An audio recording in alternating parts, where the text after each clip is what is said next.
Study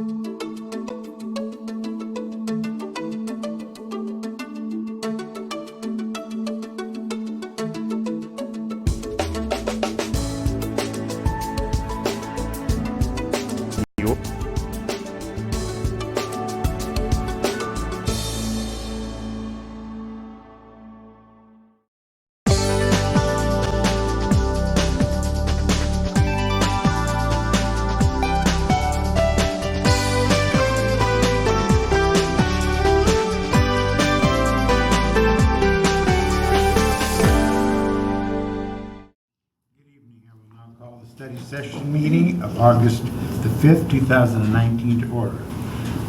Will the city clerk please call the roll? Mayor Escobar? Here. Mayor Pro Tem Leidy? Here. Councilmember Sowers? Here. Councilmember Downing will be absent. Councilmember Brown? Here. Councilmember Whitman? Here. Councilmember Duran-Mollica? Here. Councilmember Wilford? Here. Councilmember Rodriguez? Here.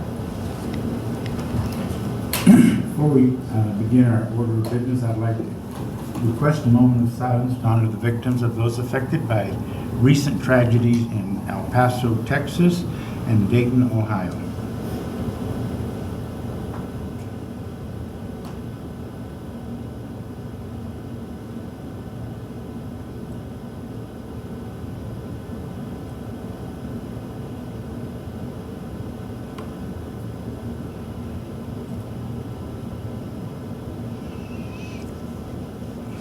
Thank you very much. The first item on the agenda is the proposed 2020 annual operating and capital improvement budget. City Manager Garrett, would you introduce the item?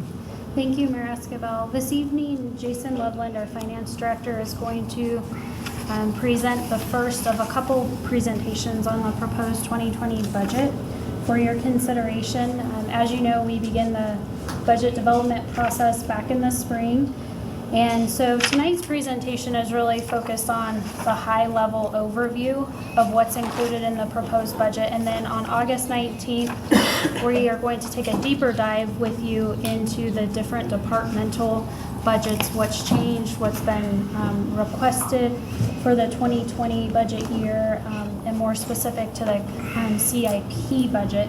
So again, tonight's presentation is meant to stay higher level, but certainly it's an opportunity for you to ask questions and let us know what you might be thinking about and what you may have received requests from constituents about as we continue in the development of our budget.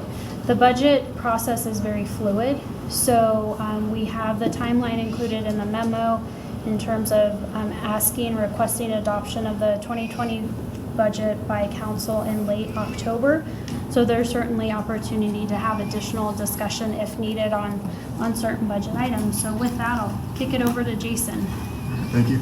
Good evening, Mayor and Council. We'll try to get through this at a high level as quickly as we can, but with enough detail so that we all kind of can walk out being on the same page regarding the proposed budget.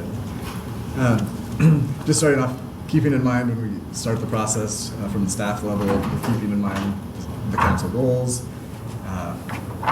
facilities, fiscally responsible, the business environment, and then just overall a healthy, clean city for people to live in.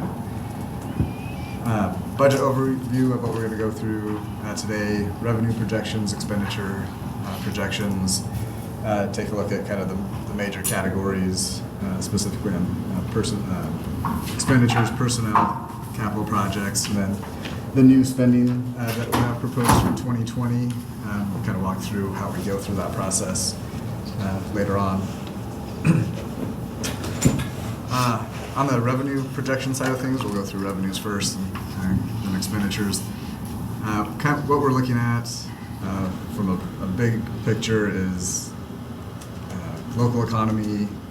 We look at 4 to 10 year trends historically of revenues. Net input from revenue centers, that includes Adams County as assessor, and that also includes parks and recreation fees and things of that sort. Everything that could kind of drive revenues. So we start that. I mean, that's kind of a year-round process that we're always kind of keeping track of. So those are the key elements that kind of drive how we're making the projections for 2020. Proposed 2020 revenues are at 64.5. I guess they're not really proposed; they're forecasted revenues for 2020, $64.5 million. You'll see 48% of that, or $31 million, is from taxes. The other large component is user fees and charges of $17.5 million, which makes up about 28%. So that's all encompassing all taxes and then user charges and fees. Specifically, that's the utilities, so water, sewer, trash. Those are included in there as well. Could spend an hour on this slide, and I'll try not to do that. But the taxes are broken down. Sales tax specifically is $26 million of that 31. And then property taxes are at $4 million. Also included in the $31 million, that would be the special marijuana tax, and then food for home consumption. Each of those make up $1.2 million of that tax line item.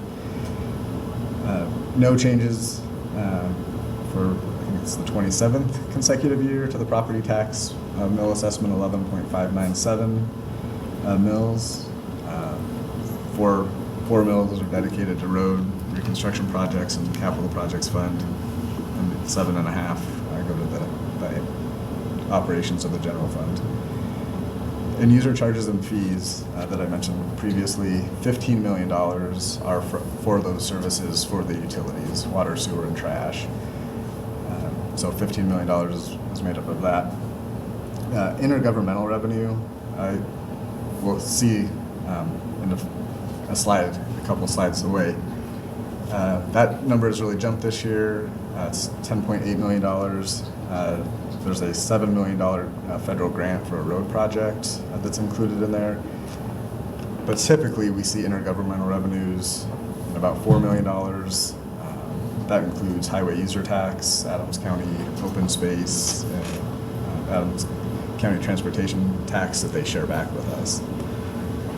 And then you can see the other categories, licenses and permits.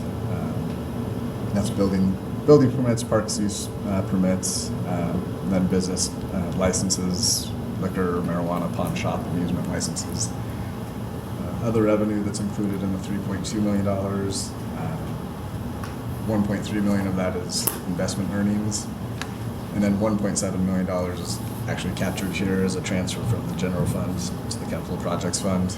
And then fines and forfeitures, traffic tickets, court costs that we are reimbursed for. So that's kind of the 2020 outlook of where the money's coming in, and what large categories we have. The next slide, we've shown this for a couple of years. This was in 2018. The top taxpayers, or really remitters, for the city. These are in no particular order, alphabetic, I guess. But I just wanted to point out that these 50 make up about 2/3 of the sales tax revenue within the city. We have about 2,500 business licenses, and these 50 are generating through their business, through their customers, the majority of the taxes.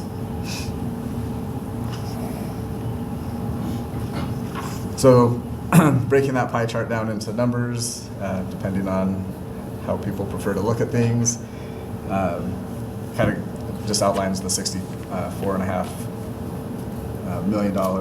Again, the big change from the 2019 year-end forecast is in the intergovernmental revenue, with a grant of around $7 million for the road project on 120th. You can see it. Everything else is pretty flat year over year. Sales tax estimates, inflation right now is hovering around 3%, so we're making that assumption without anything, no new businesses or no new malls opening for a big spike in sales tax. figures. Again, no changes to the mill levy. I am expecting a decent change to this forecast and the estimate. The assessor, they released their preliminary assessed valuations August 25th. Just anecdotally, it sounds like those have gone up a fair amount. In the proposed budget, I think there's a 3% increase that was estimated. And we'll circle back once we get those numbers, just like we do every year, and make those necessary adjustments to the forecast. But I'm assuming that that number is going to go up and not down. Let's see. And then the other revenue, that includes a shared revenue for the Bunker Hill lift station that we've talked about at Carl's Farm, where we're sharing that project and we're being reimbursed by the developer. So about $1.8 million is included in that other revenue line, 3.1. So overall, all the revenues look like they're going to go up about 10%. $7 million is coming forward from a grant. That's a one-time number. So overall, sales and taxes, we'll see about 3%, making the assumption of a 3% increase. Everything else is staying relatively flat. So the already kind of mentioned fund structure, governmental funds. We'll go through those revenues first, and then talk about the enterprise fund revenues. And again, the enterprise revenues are self-sustaining by user fees. We're going to walk through, so the governmental fund revenues on slide 9. This another visual of breaking down really the same information, just excluding the enterprise fund revenue. So you can see just under $35 million for really the general government operations, general fund, conservation trust, and capital projects that the city operates in. One thing to note on the sales tax on taxes, the dark blue, the large number, that turns out to just slightly over $25 million in the governmental fund revenue. So this does not include food for home consumption, and it does not include a 0.5% sales tax that goes to the water fund for enhancing the water supply. So that turns out to about $4.2 million that's being distributed to those utility funds. So funds specifically in the general funds, you'll see total revenues projecting year over year about 1.6% change. Taxes again up about 2.5%. These revenues support again ongoing operations, so administration, so that's city council, city manager, city clerk, internal services, finance, HR, IT, and then the other departments you can see listed there. As I mentioned, no significant changes. We're kind of just on the tax perspective, just moving along at kind of inflationary numbers. That's what we're estimating at this time. Conservation Trust Fund, revenues total $393,000. You'll see some changes that are less. That's because of a $300,000 grant received to do the Qantas splash pad in the prior year. But overall, the state lottery share that we receive hovers around $390,000 to $410,000 pretty consistently year over year. And this again, this fund and these revenues are restricted for parks and recreation purposes. In the capital projects fund, the restricted taxes that are listed there, a 0.5% sales tax generates about $2.9 million, 4% marijuana special tax, $1.2 million, and then the 4 mills that I mentioned prior for the road reconstruction is about $1.4 million. Adams County open space is just under $400,000, and then the Adams County transportation tax generates about $1.1 million. There you'll see the transfer and the one-time grant. It's also included in the governmental number.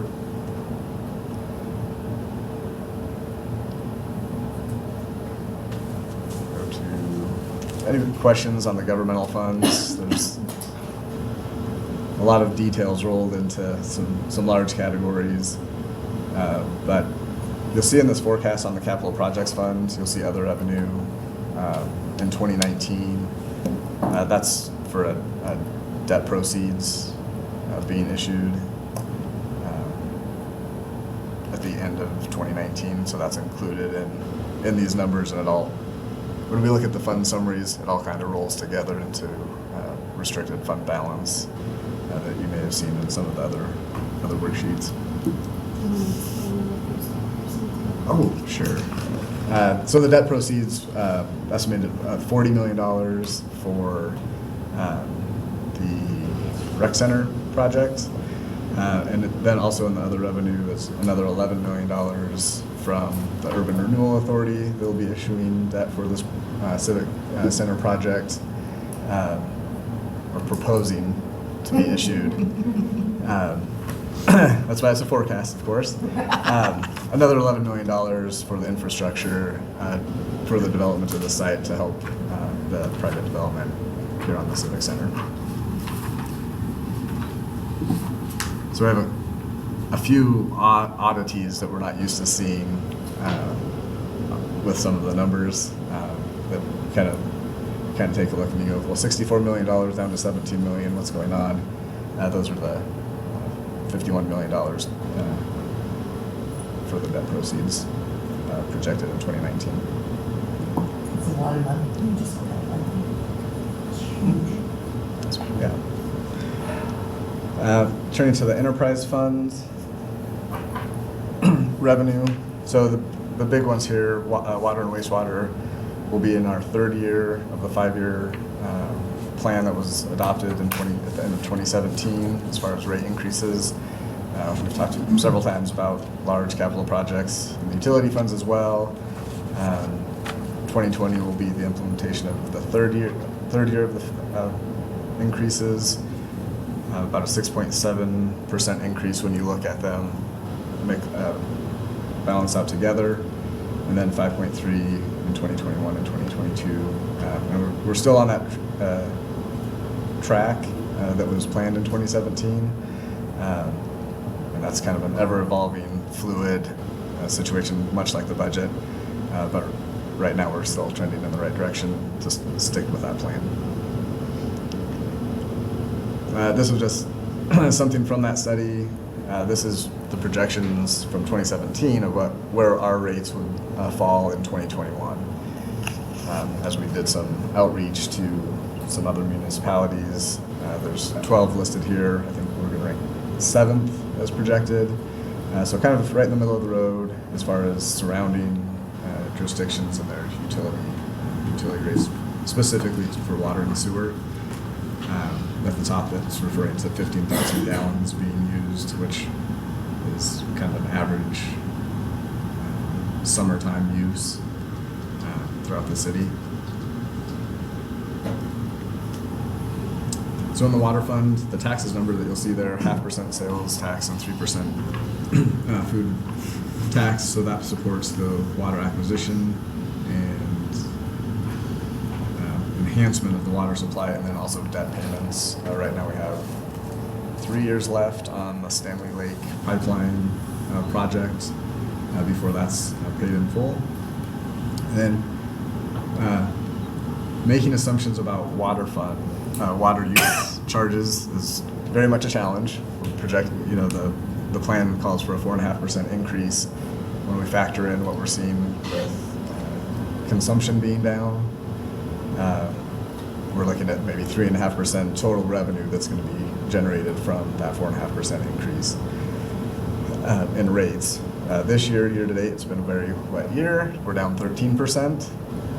So when you're trying to project kind of the elasticity of the rates and the water and the rainfall and what's happening, it's very, very challenging. So we'll plug our rate increase in, and then make some assumptions about improved savings of water from the community. I mean, it's a push that we do, and it has its effects. Hey, Jason. Yeah. You know, a couple slides back, we talked about the rate increase that's going to come into effect. Do you want to explain to the constituents what that's all about, in case they're seeing it for the first time tonight? Sure. Yeah. Thank So, so some of the big projects that we have coming up. There's two. One on the water side of things is about a $3 million project for waste handling. That's a large project at the water treatment facility. The other very large project is replacement of force main A and force main and lift station A force main, and that's the lift station that really takes all of,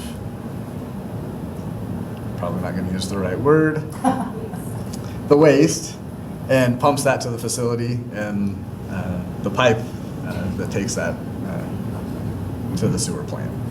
So, and that's about a $28 million project that we have, and that's in progress now as far as identifying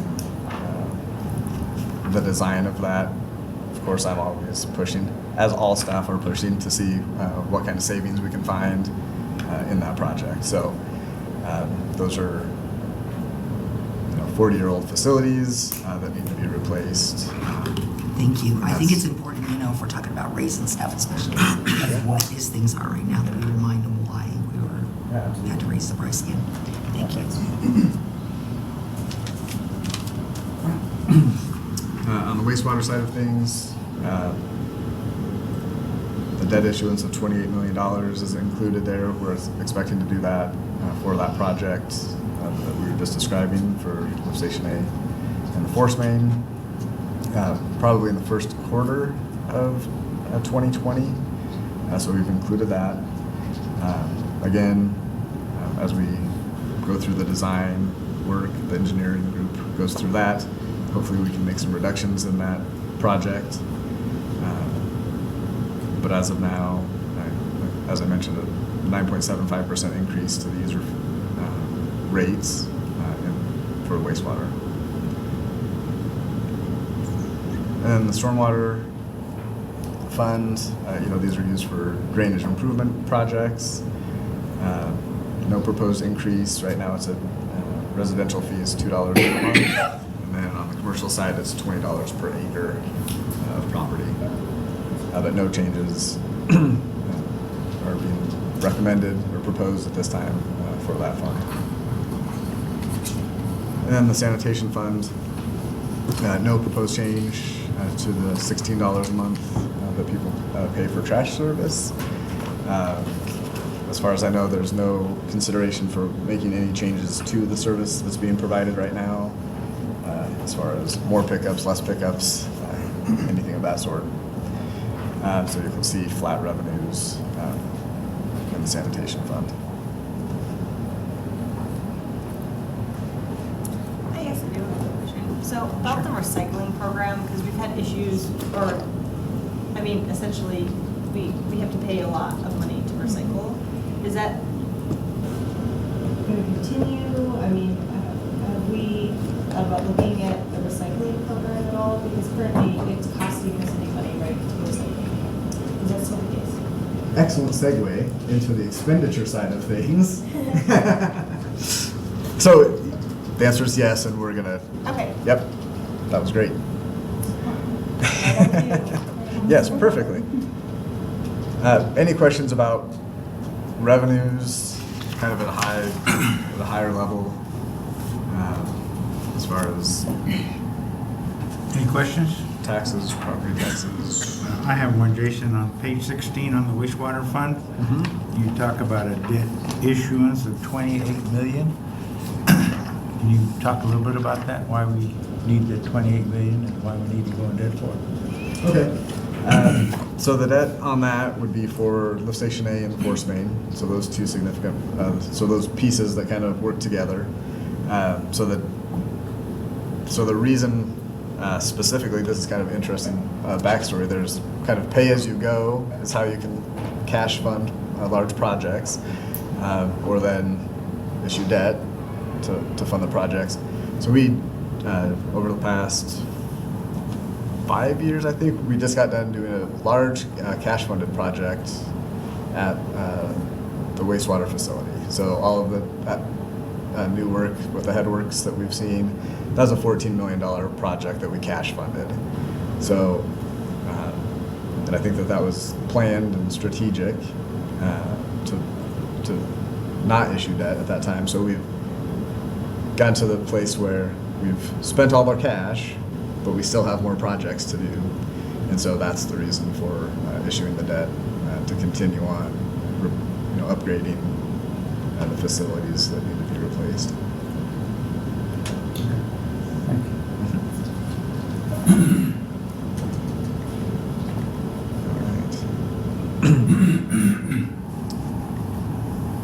So on the expenditure side of things, you'll see capital outlay is a big piece of this for next year. There's, again, $50 million or so for the rec center, $10 million for the project at 120th, $7 million of which is being funded through a federal grant. And so another $4 million is budgeted for the wastewater project, force main lift station project. So this is unique for us, the $75 million outlay. We probably won't spend all of the project. These are multi-year projects. We're not just going to snap our fingers and spend $50 million. But for budgetary purposes, we show the entire expenditure. It's easier to keep track of and really realize the starting point of the project and kind of see it all the way through. So you'll see that in the capital outlay side of things, $75 million, or 62% of the budget. Personnel, $24.5 million, which is going to be about 20% of the total budget. Other big changes year over year, the debt payments. Those are going to include debt payments for the Justice Center, for Stanley Lake, for the Rec Center, and a portion of the debt payments for the sewer project as well. All told, total $6.2 million for 2020. So the $50,000 contingency is the contingency that we hold in the general fund for unexpected things, obviously small things that wouldn't be planned or budgeted. So from council's perspective, if something comes up to say, hey, we really need to do this, or if something equipment-wise breaks and we need to make a change. So that's what the $50,000 is. Just carries at the same amount every year. Yeah, we just carry that at the same amount every year. Yep. Supplies and non-capital equipment, that also includes utilities, about $4.5 million. I think we'll jump into some of the detail on the expenditures. And just as a quick reminder, or a new update for new council members, we kind of do a baseline budget process when we're doing expenditures. So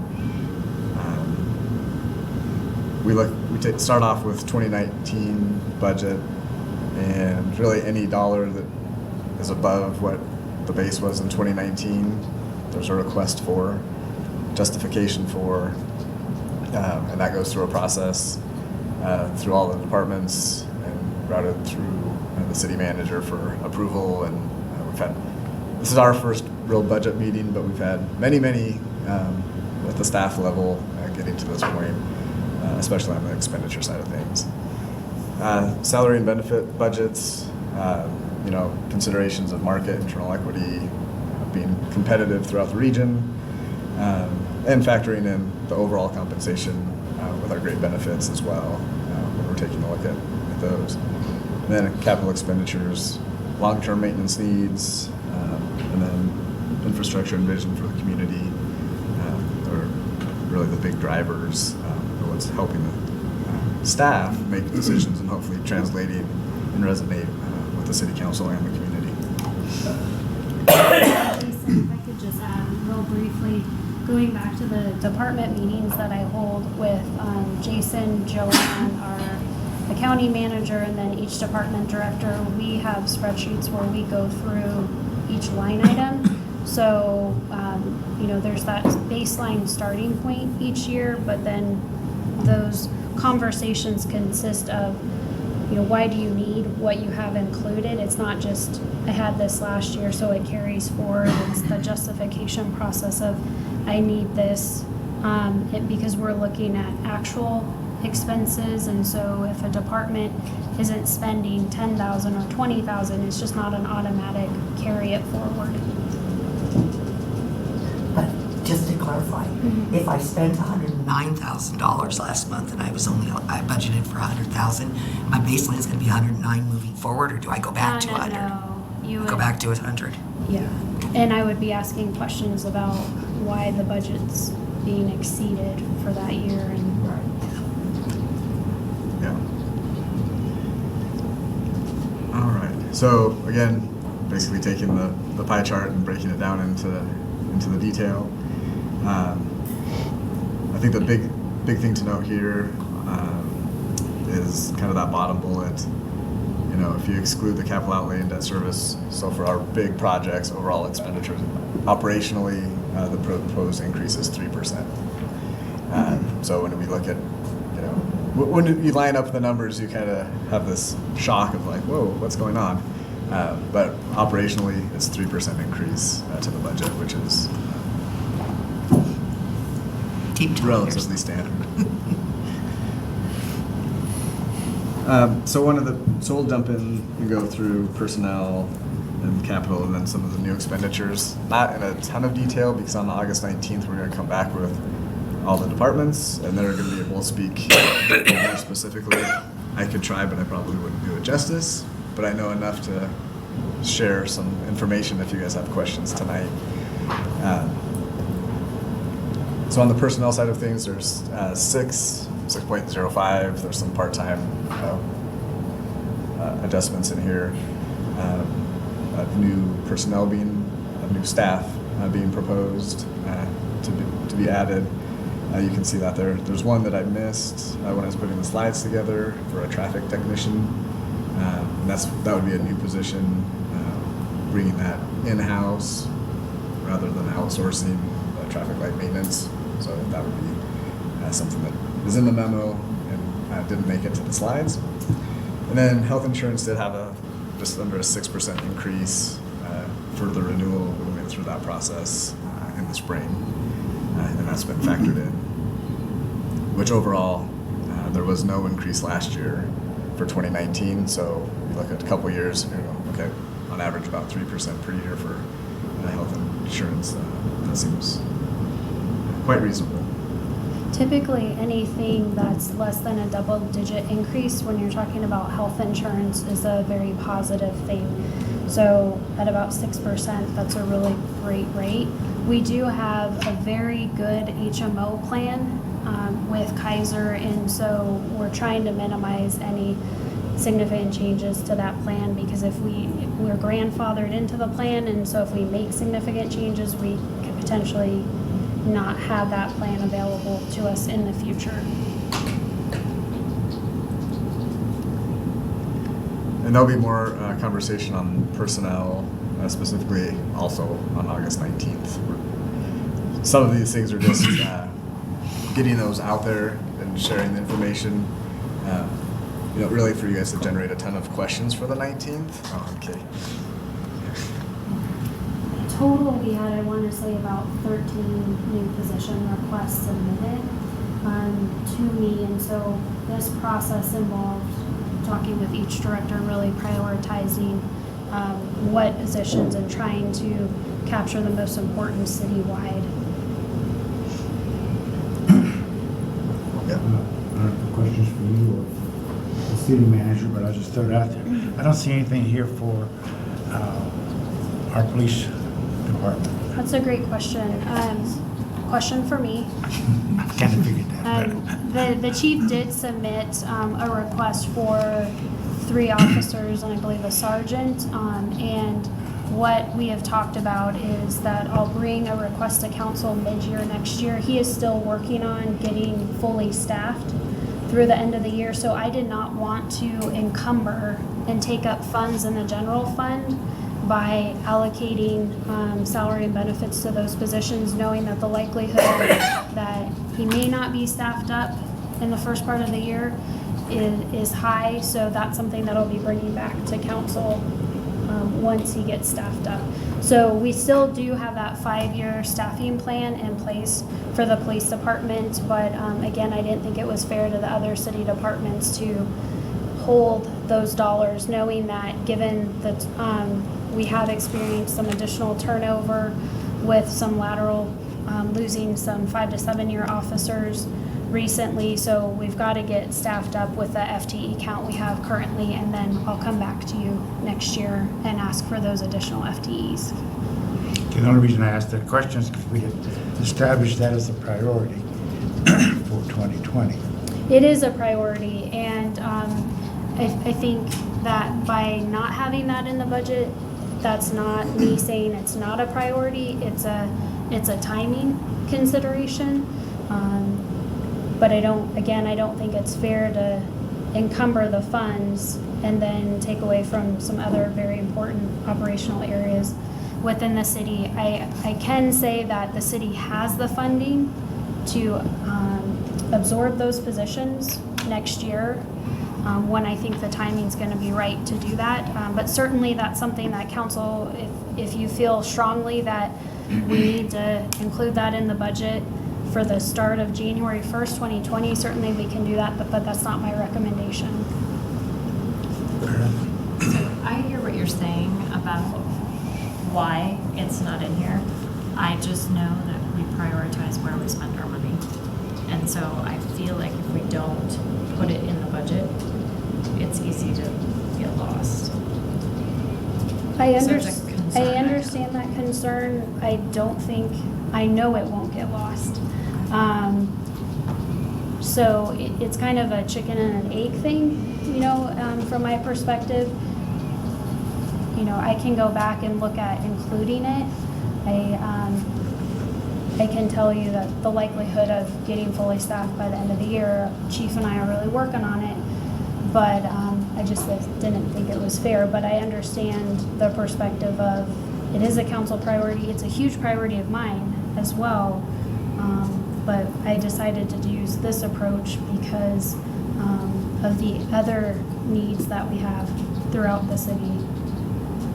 But certainly, Jason and I, if you feel strongly about it, I can take another look at it. And it's just essentially what we're going to be doing is, setting aside funds, a couple $100,000 for police positions, which likely won't get spent until maybe the second to third quarter of next year. And then we could potentially still have salary savings from existing FTE positions that may not get filled. So that just further compounds it.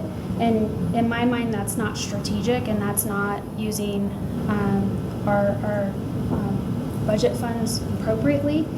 So I think with this budget presentation, the ask is the 5-year staffing plan is a priority. I'll bring it back when appropriate next year. That's my recommendation, but certainly I'll follow council direction if you feel otherwise. Julie?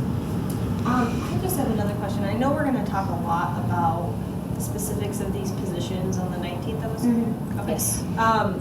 I'd also like to see, because you said you had a total of 10 FTE requests. About 13. 13? Sorry. I'd like to see what some of those other ones were too, and why you decided to choose just these 6.05. Certainly. I think, I'm assuming that would be part of your presentation, but just wanted to clarify. No, Make sure that- I'll be fully transparent about what positions aren't being recommended. Parks and Recreation did submit several position requests, and I can tell you that some of those requests follow staffing needs as we lead into construction and then opening of the new rec center. So each director when they submitted their staffing request, prioritized, this is the most important to the least important need. So certainly, given the budget, it couldn't handle just fully funding all of them. And some of those, from my perspective, don't need to be funded until, say, 2021. But I'll share that level of detail with you then. Can I just throw something out? I'm uncomfortable with, and hopefully I'll get more comfortable when you throw it all out there, that we don't have those police salaries into the budget. And I think my reason is that if I sit back and listen, it sounds like we're spending that money somewhere else, since we don't need to tie it up yet. And I want to make sure that we can identify, if we're not going to put their budgeted, the extra money into the budget, what we're spending that money on.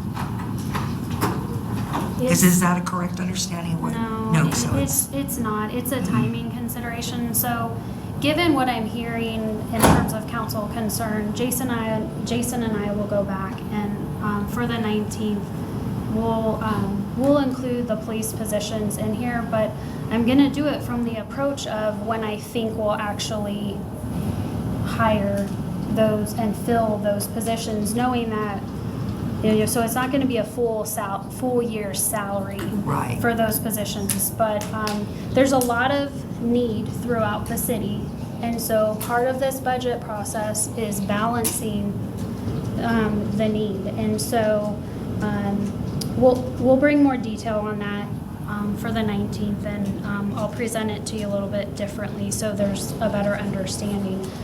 At the end of the day, we have the funding available to pay for those positions. It's not a question of not being able to fund those, it's a timing consideration. And to our budget, can you also speak to retirements that we're having in the police department this year? If there are any, I'm trying to click them off in my head. I can't think of anybody. I'm not aware of any right now, but I'll certainly have a conversation with Chief and find out. The transition that we've had, again, goes back to more 5 to 7 year officers who are doing lateral transfers to other departments. Okay, thank you. So Heather, I appreciate you being willing to take it back. I think it does make sense to put it in there as a partial. That makes perfect sense as far as we're not going to hire those people for a while. I think it sends a different message when we include it in our budget. I know that you are going to keep it as a priority, but it sends a public message if it's actually written down that this truly is our priority, but based on the timing of hiring and how long that takes, we're not going to budget for full FTEs in the 2020 budget. I think that's a really nice compromise, and so thank you for doing that. Sure. Anybody else? All right. The next couple of slides are just historical FTE counts. Not really too much to say on those as we see the breakdowns.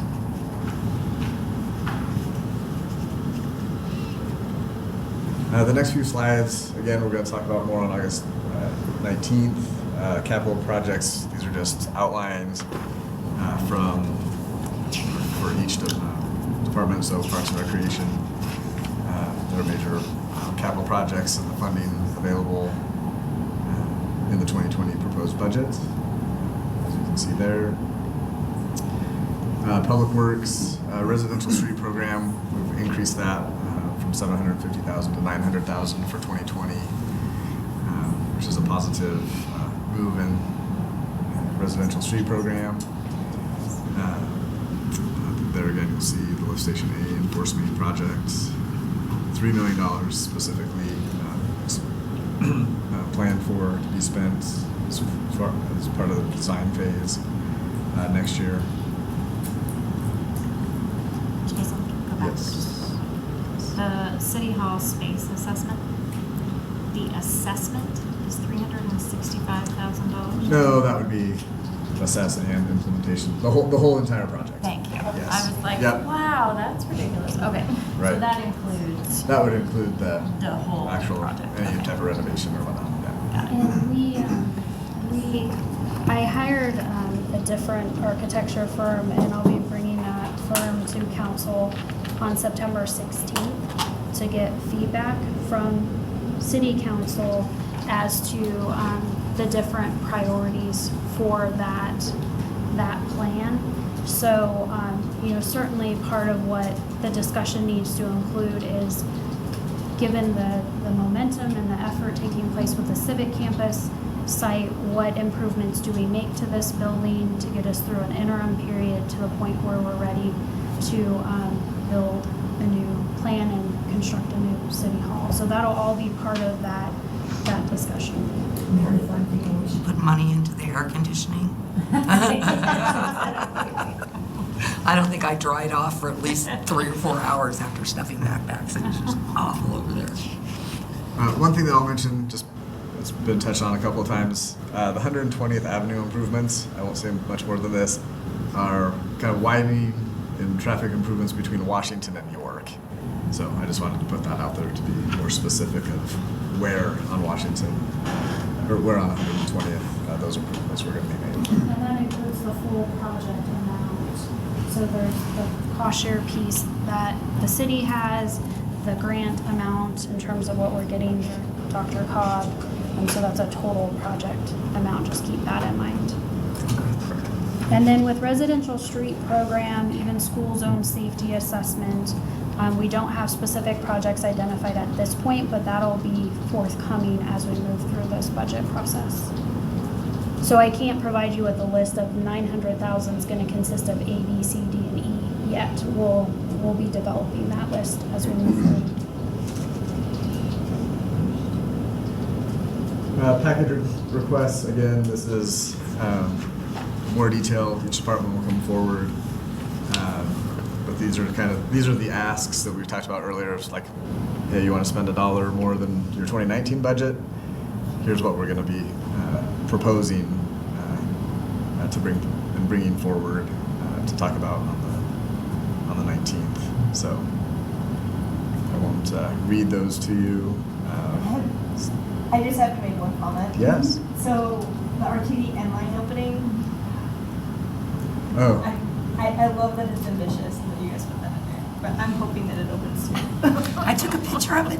I know, I'm like, look, we're like budgeting for it, maybe it'll actually happen. It's got a little sign that says, coming soon. It does, and I did forward an email to all of you today that they're targeting first quarter of 2020. If it happens sooner, that would be fantastic. We may not need these funds, but it's an important placeholder because I want to be in a position to provide the best celebratory event that we can for our community. So that's a pretty good number based on the experience that I have with the planning for the G line, which just happened, but that was before I left Wheat Ridge. So, typically RTD cost shares, and they provide certain amenities with the parties, such as portalets and things like that, but I want to make sure we have the ability to do it right. Yeah, no, I hope it happens. Drive by there almost every day, and I'm like, oh, come. I started taking pictures because it's there. We got the weeds cut last week, which was a good thing on both sides of 112. See, I'm up at by M&O. That's where I go by every day and check it out. It just parks up there. And yeah, please stop if there's anything specific in the city manager area. There's some things regarding organizational development that you'll see that are some of them are follow up on things that were implemented this year. Management services, a large number there is property insurance premiums, so buildings and vehicle increase. A question that I have about the tuition reimbursement program, is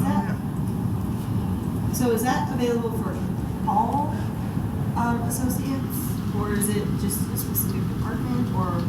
It would be a citywide program. This is a placeholder right now based on feedback that we heard throughout the employee engagement survey, that staff members are interested in some type of tuition reimbursement program. So leadership team's going to be discussing this program tomorrow, and we'll by the 19th we'll have a better feel for it's going to be about $1,500 per year per staff member. And it'll be first come, first serve, but it's citywide, so whoever's pursuing some type of bachelor's degree, associate's degree, will have the opportunity to request tuition reimbursement funds. It's a program that we haven't been able to fund. Do you remember the last year? It's been several I think years. in 2008, 2009, during the recession, I think that was one of the programs that went away. So it's circling back, something that the city used to do. Great. Yeah.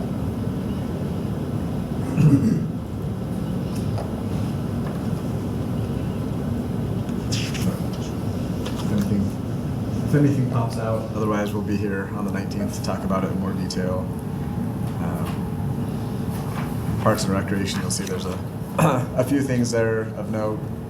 The pavilions, maintenance and painting throughout the city, and then some program-specific increases, just with increased expenditures and increased interest and growth in the programs. For the athletic field laser grading, is that for open spaces or? For like baseball fields. Oh, is that what it is? Yeah, and so the leveling to make sure that they're, Okay. yeah, flat but also drain so they don't puddle. Oh. So, yeah. And then police package requests here. You'll see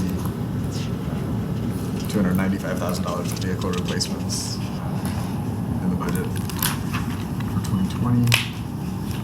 And a couple of IGA type of services that we're receiving from the sheriff and North Metro, kind of our cost shared going up as well. And then several public works projects. They just went all this year, don't they? You'll see $875,000 of vehicle replacements. I'll get into some details there. The recycling tip fees that we did mention previously, $108,000. So that is in consideration of where those are trending. Unfortunately, at this time, no end in sight of that reconciling. A couple of studies towards the bottom: composting evaluation and single stream recycling evaluation. So those are considerations that we're going to putting some placeholders in to make sure that we have some focus on those two areas. As those have been conversation pieces over the past year. So that circles back to like an hour ago when you first brought that up. Yeah, so I knew I was going to get there. So there are some considerations for those types of things within the budget we propose. We'll wrap this up. We talked about August 19th several times. We'll be back for department presentations, capital improvement program. The month of September is pretty open. We could, if necessary, as we go through this, if we need to have further discussions and refine anything, September 16th is a possibility to come back, only if necessary. We'll have the public hearing scheduled for October 14th, and then budget adoption on October 28th. So with that, the August 5th portion of me is done. I'm just so excited for another year with the budget. Another year with the budget. I'm going to ask for any more, Jason. Awesome. Any questions? Yeah. I was just going to say, any questions for Jason before we let him go? Marcy? So, for Jason, but in addition to you providing the details of the staffing positions that weren't approved, will you also be providing detail on anything else that wasn't approved? Not from the standpoint of necessarily like questioning it, I just know it's been helpful in the past to at least have an understanding of what's being requested, where the needs are, year after year, and not realizing what some of the needs were. I think it's just very beneficial for council to see that. Right. We'll provide the spreadsheet that you received last year in terms of the package requests. Great. That weren't funded. And please just know, I can't emphasize this enough, that this is a conversation with each director. And so when I'm in a position where a director is saying I can hold off 1 year on something, then from my perspective, we can hold off 1 year. And so we can dive into that detail and talk more specifically about different things on the 19th. Again, it's not necessarily that I want to question it. I think it's more so there's been times that staff has then come back, 2 years later and said, I asked for this, but it got denied several times. And then it was like, well, we didn't even know it was something that was being asked for. So it's just to not be blindsided, that's all. Absolutely, I don't want to have that type of communication with council and environment, so, yeah. Thank you. Okay, thank you, Jason. Thank you. Thanks, Jason. Please come here. On the 19th. Next item on the agenda is in Northglenn Civic Center street naming follow-up. City Manager Garrett, would you introduce the item, please? Yes, we received previous direction from City Council on a process to identify the naming for 2 roadways that are part of the Civic Center project. And so part of the request from council was to do a more robust public outreach process. And Eric Enzi, our senior planner, is here tonight to walk you through the results of that outreach process and what we heard from the community. Great. Thank you. Mayor, members of City Council, Eric Enzi here at the Planning Department. Myself and Amanda Peterson are here this evening to kind of give you an update as to some of the results of the public outreach that we participated in with the public. Just as a very brief background here, especially for the new faces in the room as well. We did go out to the public for some feedback on the 2 street names that we'll be looking for as part of the overall development here of the Civic Center campus.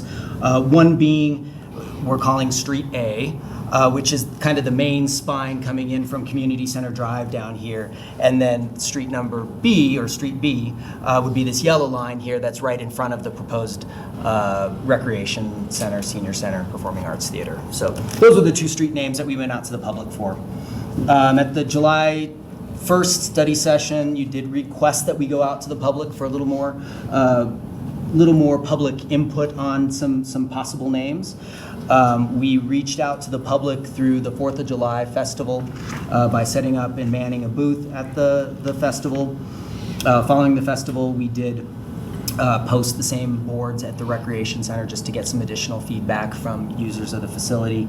And then we also put it out through the city's social media outlets. At the July 4th festival, we spoke approximately with, I would say, anywhere between 60 and 80 people. I mean, we didn't do a count, but there were lots of people in that 4 or 5 hour window that we were there that did talk to us about the project. With that being said, only a few of those that spoke with us actually participated in the street naming, but we got some great feedback from those who did participate. However, on the other hand, too, everybody was very interested in hearing more about the project. Everybody was really supportive of the project as well, so that's a good sign moving forward. We followed that up with putting the boards up at the Recreation Center, like I mentioned. So what we've got here, what I've got here are the boards that were presented there. As you can see, we'll do this board first, because it's a lot easier. As you can see, Memorial Parkway, hands down, received the most number of votes for the main kind of street spine, and that correlates pretty well with the Veterans Memorial that's already existing there. That'll be there as well. As you can see, it's pretty, not even too close. In terms of what we heard on the other street, the secondary street, wasn't quite as apparent as to a winner.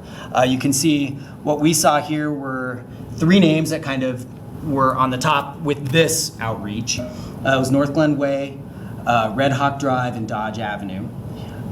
What we did then was put these names out on social media through a survey that we blasted out. And in your staff report, there's a little bit more detail as to the total number of counts. But what we found there was that for street, again, same thing for Street A, Memorial Parkway came out to be pretty much hands down the number 1 suggestion there. For Street B, Northglenn Way was the number one, but it was pretty close with Recreation Center Drive, Civic Center Drive, and then Red Tail Hawk Drive. So, based on what we saw as results of this public outreach, staff is recommending that we go ahead and proceed with Street A being named Memorial Parkway. Street B, however, is a little different story because there was no real winner, as you would say here. So we're seeking direction from council this evening as to what name you guys might like to see for Street B out of the list of what's in your staff report. So based on whatever the discussion outcome is this evening, we will bring forward a resolution at the August 26th meeting adopting those street names, should there be a decision made this evening. Sure. First of all, when in this process do we name the other streets? The other streets aren't even planned at this point. So the other streets will come in, if there are other streets, when the rest of the site develops. So there's kind of two parcels north of Memorial Parkway, one north of Memorial Parkway and one south of Memorial Parkway. So when those come in, if there are streets associated with those, street names would be determined at that point. Because I was thinking one might be appropriate for one of the names on the list, but if we don't know that those streets are there. Okay. Right. The second thing, does anyone know where Red Tail Hawk came from? Or red? I think that was your suggestion, I will take that into, Mr. Mayor. I will take the responsibility. I just want to hear more The about red it. tail hawk is very common in Colorado. All these hawks that you see picking up these little prairie dogs, those are red tail hawks. Occasionally you'll see a silver or black, but mostly they're red tail, and they're common in Colorado. It was very interesting. I was just at Black Canyon of the Gunnison, and that was one of the birds that they had on their information boards too. There you go, Bear. Common bird. If I was looking at the street names, I mean, for the second street, I really like putting Northglenn in it. I mean, that's just my thought. Because I like that the other one is Memorial Drive, which is obviously, you know, an ode to our statue, our art. But I think that we should celebrate ourselves, and I'm looking at some of the other names, and the Civic Center Drive or Civic Drive, we don't know if the Civic Center is going to be anywhere near that. You know what I mean? So I don't know how I feel about those two names, but I just thought I'd put my 2 cents out there. I like just some way to get Northglenn in it. You know, and we're talking about the one that goes in front of the theater. So in my mind, I wouldn't want it to be just like Recreation Center Drive, because that's not just what that's about, or Theater Drive, you know? So sorry to change the subject from Red Tail Hawk Drive. One more point on the red tail hawk. He's a protected species. Federal Give me a government. round of applause. So, yeah. Just to throw a little more weight my direction. I like Northglenn Way. I think I like the name Northglenn in the name. Jenny? Eric, thank you so much for all of the public outreach that you put together on this. I think it's so important to, get ideas, hear from folks, and even if they don't give ideas, to just engage with them and keep them involved in the process of this project, because it's a really big project for our community. That being said, I'm thrilled with Memorial Parkway. I think it makes sense. And I also like Northglenn Parkway. I worry that Civic Center Drive or Civic Drive feels a lot like Community Center Drive already, so it feels a little duplicated, which is why I'm good with Northglenn Parkway. Thank you. I agree with Northglenn Parkway. Sorry. There's other streets coming. Yeah. Don't worry. We just don't know where they are yet. Right. You might get a little cul-de-sac or something. We'll give you a path. How does that sound? We'll give you a walking path. Do we have, what's the difference between a way and a parkway? Yeah. Generally, a parkway is more of a major road. In planning purposes, there's usually a park or some type of greenway associated with a parkway, which is why it makes sense on Memorial. A way is a shorter version of a street in the Denver grid system, so Northglenn Way would probably work out pretty well on that particular segment of road. What's a drive? How do you define these terms? A drive tends to be a little bit lengthier than a way. It doesn't have to be, though. Places are on the avenue grid. Ways are generally on the street grid, just for purposes of the Denver street grid.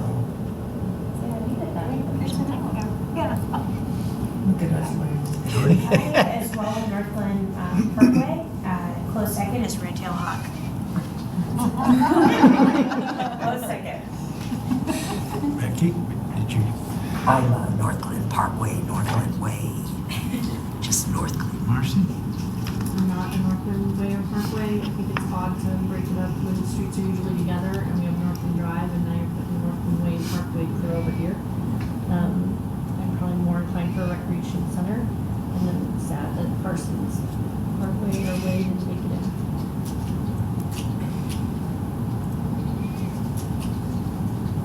Did you get your count? I think I heard consensus on moving forward, so we'll bring forward a resolution at the 26th City Council meeting.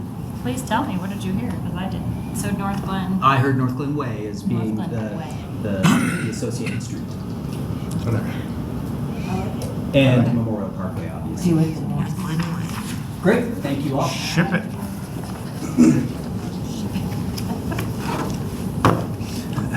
Next item on the agenda is greenhouse gas inventory.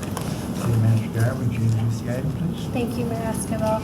We have Becky Smith, our planning manager, with us this evening to walk you through the greenhouse gas emissions work that's been done. This was a next step following the implementation.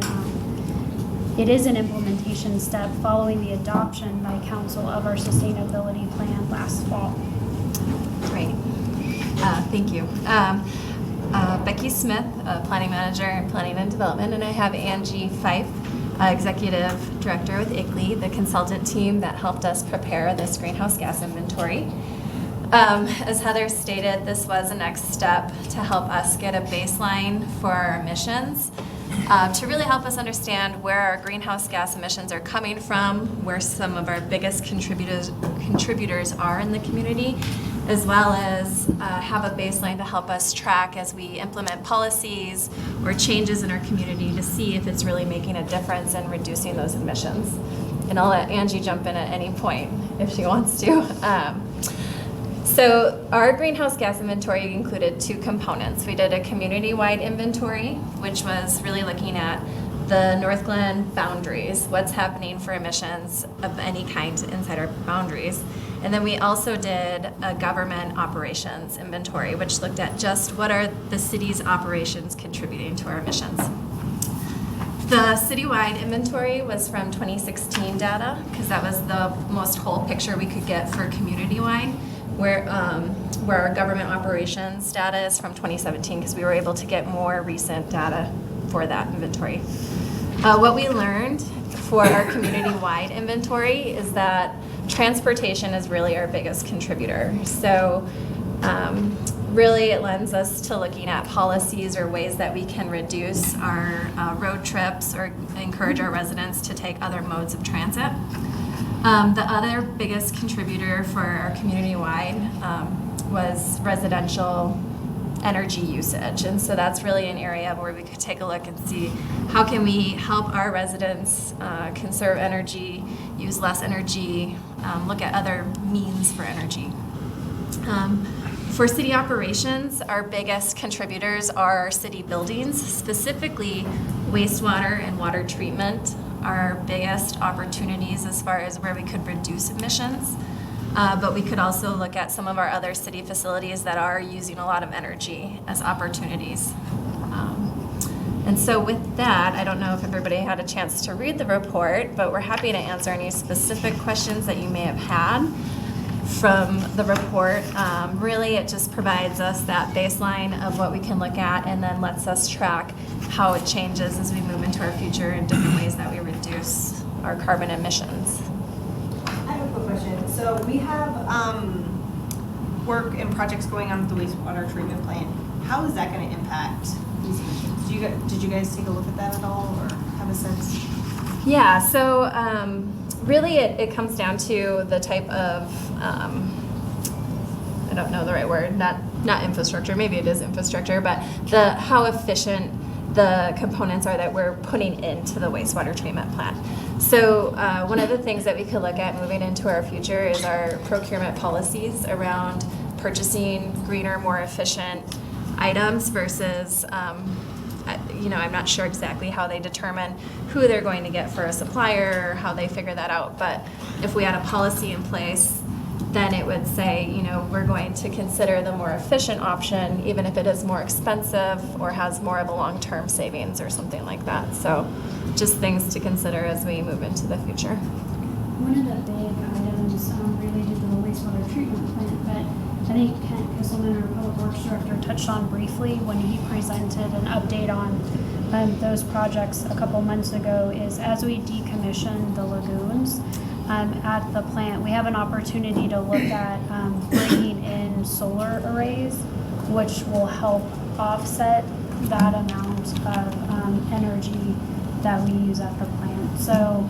that's one big item, which isn't in the short-term future, but is on our radar for a longer-term implementation. Go ahead. All right. So the report was fantastic. I don't think any of it was that surprising in terms of where our biggest emissions are coming from. But I'm curious, have we, and maybe this is done in the sustainability plan, so refresh my memory if it's already there. Have we set emission reduction targets yet? Is that kind of one of the next steps that we'll do now that we have this data? So this report does provide next steps that are recommended by ICLEI, and we didn't set specific carbon emissions or greenhouse gas emissions in the sustainability plan because we didn't have this baseline. And Angie is definitely free to chime in. But for next steps, we could bring forward a goal for the city as far as how we want to reduce our community-wide emissions and then also reduce our city operations emissions if that's something this council wants to do. We could either build it into our sustainability plan through an amendment or just do it separately. So for me, that's something I really like to see, right? Like you've got all of this really good baseline information in terms of where we are, and I think it's really incumbent on us to establish those reduction goals and then bring it back and amend the sustainability plan. Another piece of the sustainability plan I seem to remember was some sort of citizen group or some sort of established sustainability committee. Where are we on that? we have one that's actively meeting quarterly. So our next meeting is next Tuesday night, I believe. And so what we've discussed with them in the past, when we first started meeting, they wanted us to really focus, because there's so much in the sustainability plan. As far as our residential outreach and messaging to them, they thought it would be better if we focused on one message at a time. So this year we really emphasized the recycling and did that through the CDPHE grant. We're going to start talking about, do we want to focus our message on something else next year? And so if you guys have guidance that you want me to bring to that committee, definitely I can do that if you have any ideas right now. One of the things that we are working on with Excel Energy is an energy action plan. So I'm sure a lot of implementation steps coming out of that will be communicated to our residents on how they can improve their energy efficiency in their home, save money for them.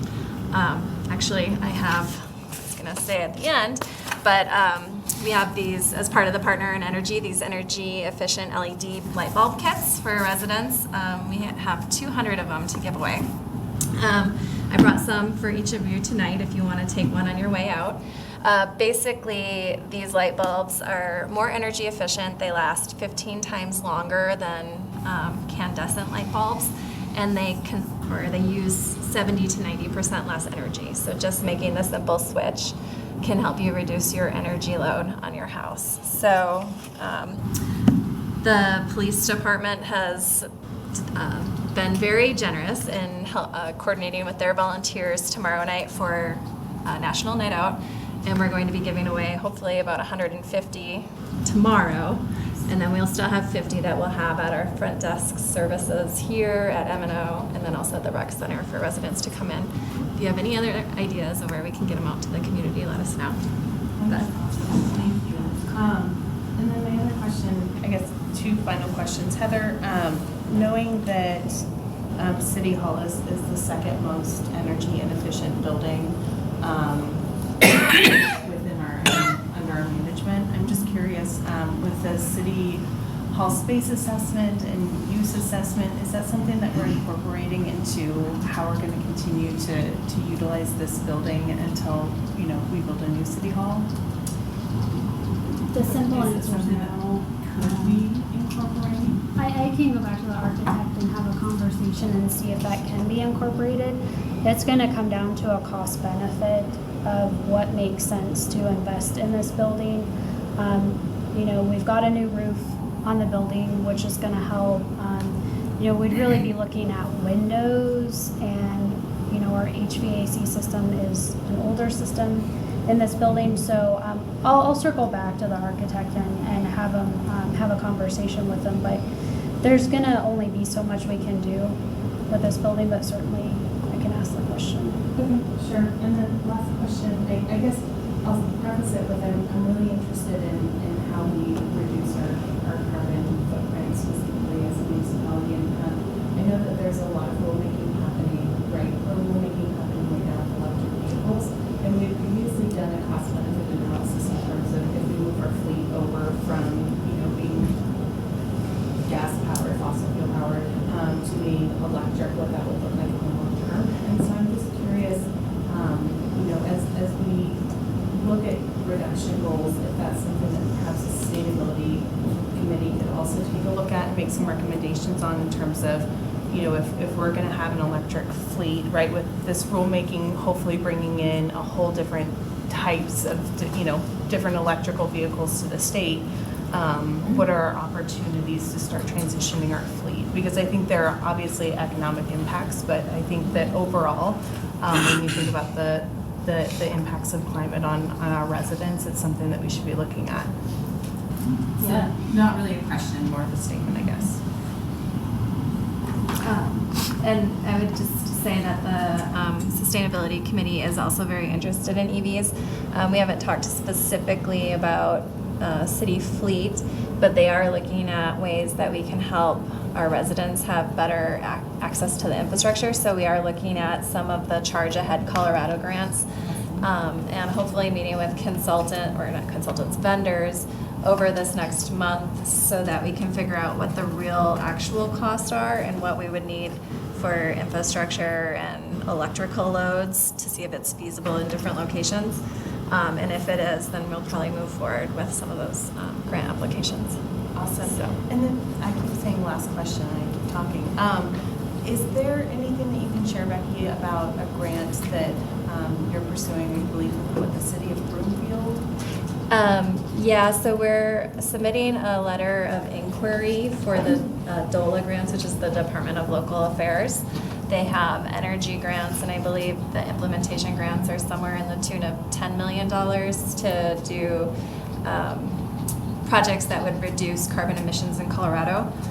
So we're putting in an inquiry to do a solar bulk purchasing co-op with, it would be Northglenn, Broomfield, and then the city of Westminster, and Thornton is sort of a maybe at this point. But basically the co-op allows your residents to sign up if they're interested in solar, and then everybody decides who they want to go with for the solar provider, and that gives a discount to the overall cost of installing solar. In addition to just getting the nonprofit group that really gets the word out there to residents and gets the co-op going, we're also asking for funds that would provide rebates to the first people that sign up and do contracts for solar, as well as cover the building permit fees. So we'll submit the letter of inquiry. We won't know until December if we're invited to apply for the actual grant funding. Awesome.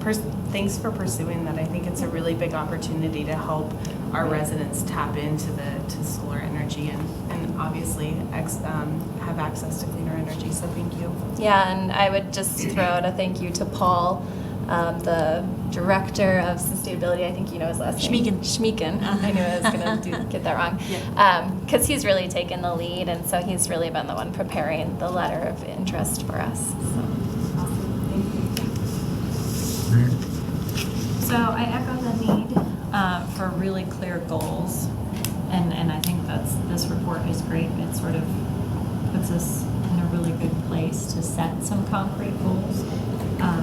I love the idea of bringing more EV charging stations to the city. If we're really strategic, we could, reap a lot of benefits from where they are located. My question is sort of piggybacks on some emails that we've been getting, and a concerned resident, which I share his concern, is the sort of diesel semi-traffic on Washington. How can we pair these conversations, and do they? Because it is becoming an issue that they're taking a side street instead of a highway, strategically, no doubt. But when it relates to this stuff, how can we measure that or use this to kind of speak to some changes that we can make as a city? Do you know? So it's kind of complicated because some of the information for vehicle emissions is just vehicles that are located in the city, and then some of it is estimates on what's passing through the city. And because I-25 runs parallel with Washington, the emissions probably aren't going to be that different whether the truck is on I-25 or Washington. And Angie might be able to actually explain that much better and have a different I opinion. wish you would. 'Cause No, actually, you explained it quite well. Yeah. From an overall emissions accounting standard, it'll still be within the boundary and therefore still count. But I think what you're touching on is the air quality, public health benefit, and that's what, of course, your residents really care about. They're maybe not as interested in how many metric tons of greenhouse gas emissions you've reduced, but more so, is it more convenient for me to get around the city? Is the air cleaner? Is it safer? And so forth. So those are the things that we can bring out through communication and help to talk about that a bit. Yeah. And then with the end line, it'll be really interesting to see what shifts the residents make. And so can we sort of put together some information that encourages them and the benefits of using the end line? Oh, that's a great idea. Just more of the environmental benefits as far as how it could reduce their impacts. Yeah, I think that's a great idea. That'd be interesting.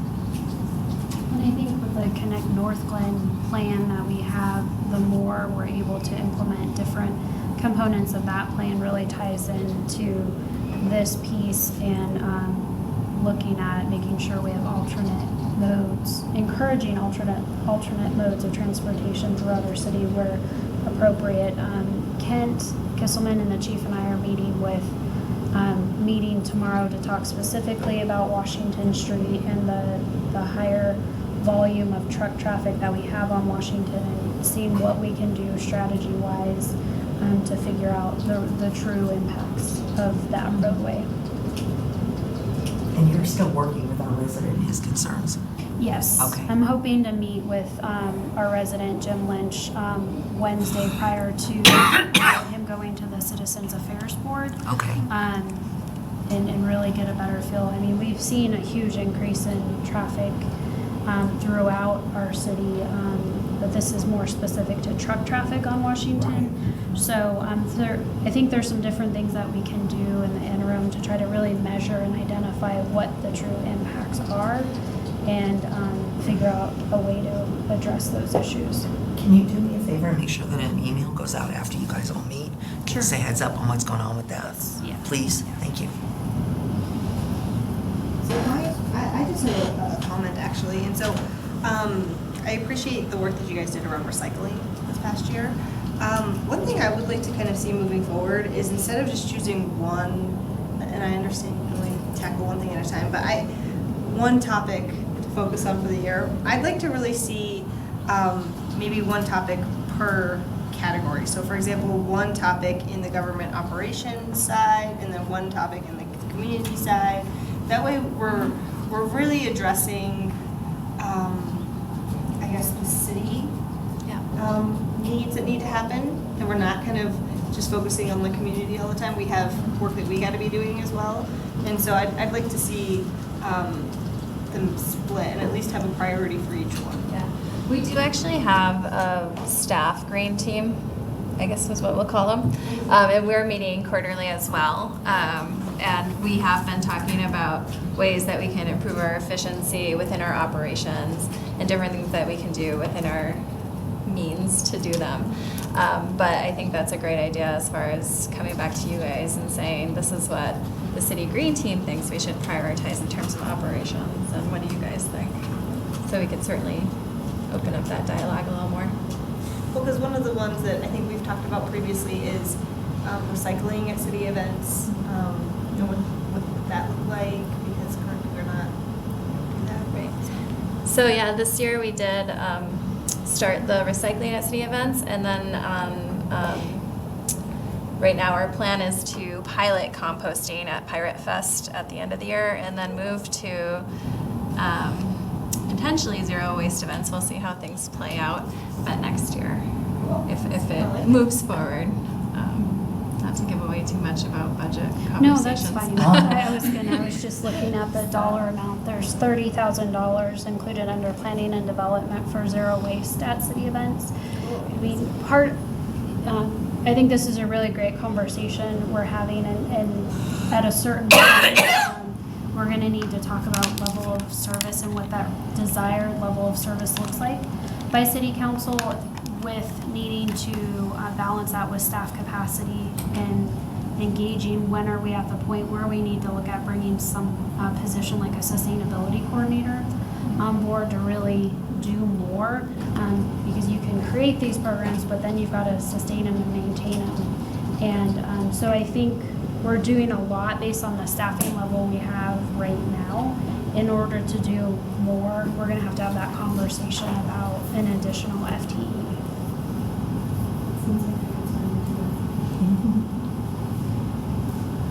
Anybody else? Thank you, Becky. Thank you. Don't forget to grab a kit on your way out. Change your light bulb. Becky, what's the cost of those if we choose to, to order more, or how does that work? I don't know what the actual cost is if you go to the store and get LEDs. I do know Excel Energy does provide incentives to Lowe's and stuff to reduce the cost of LEDs. So when you're buying them off the shelf, it's a little less. But they do, I put some flyers in there that they gave me, printed some out, where they have information on where you can get more bulbs. It's I think I'm bummed that out of 200 we're giving away. /bulb finder. You know what I mean? Well, because we've got 200, we're giving 150 away. Well, that wasn't We're keeping 50 set aside just for residents to come in and pick them up at city facilities. Does that make sense? It does. I just, and want to make sure that there's some left after the neighborhood watch. And, We'll put it in the connection and on social media to let residents know that we have them. So. The next item on the agenda is the holiday lights. Thank you, Mayor Escobar. The reason this item is coming before you this evening is twofold.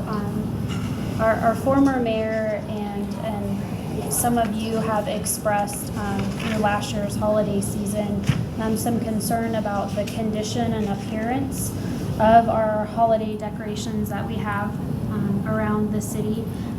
So I had asked Amanda to put together a package request for the 2020 budget process.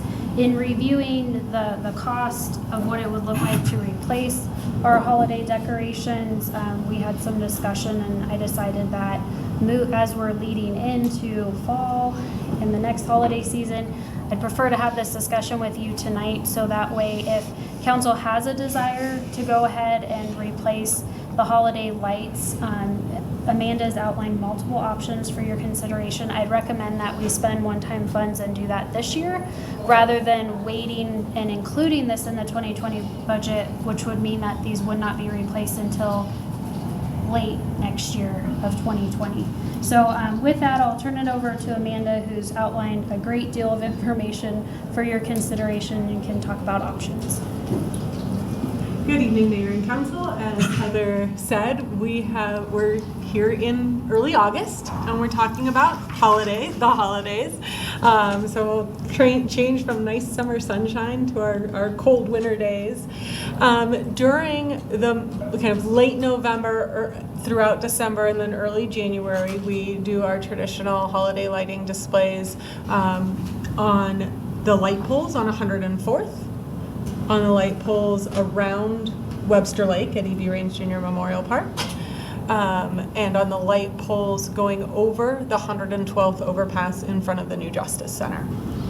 We have a couple of other areas in the city that we also do some lighting displays that are either strand lights or ground fixtures at City Hall, at the Recreation Center, and at Croak Reservoir. There's just a small section there, and I can never remember which street that is, but right where the RTD stop intersects there at Huron. And there's some lights in the trees at that location. Really the bulk of this request, in response to the inquiries that we've heard from council last year and in some years prior as well, are for those pole-mounted ornaments. They're large pieces, they're expensive, clearly much more expensive than the individual strands of lights. Obviously, if a strand of lights goes out, it's not a huge expense to do a replacement of that.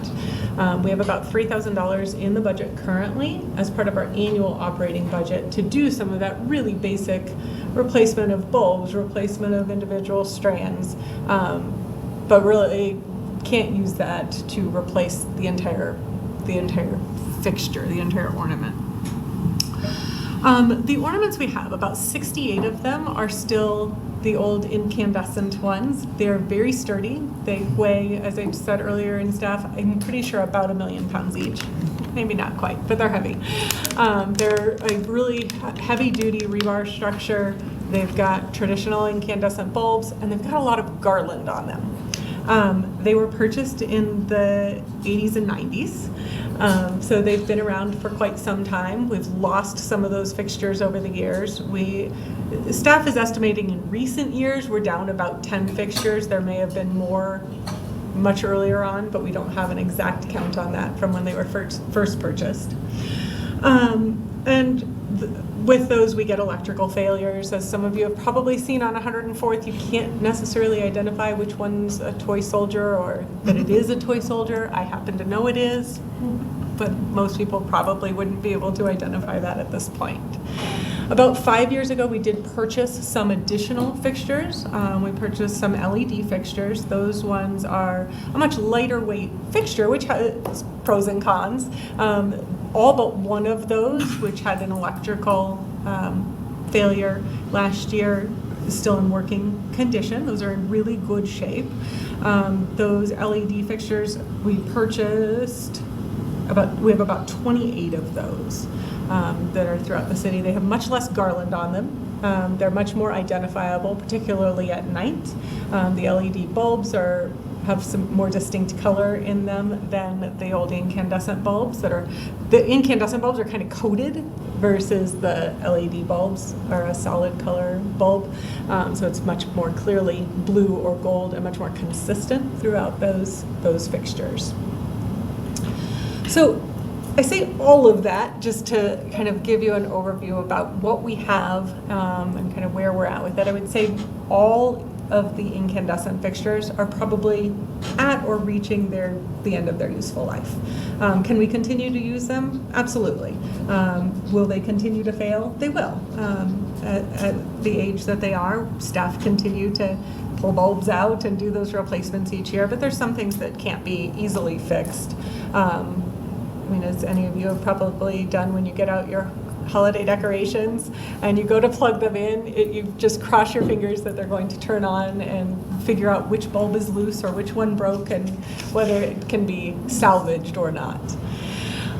So I did talk with our park staff. I asked them, they were a huge help in putting together this inventory.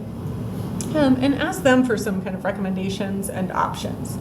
They feel like the LED fixtures that we have are in really good shape. There's no need to replace those unless there was some desire on council to do something completely different with, and have, it was a style question, but they're in good condition, they work well, and they're identifiable.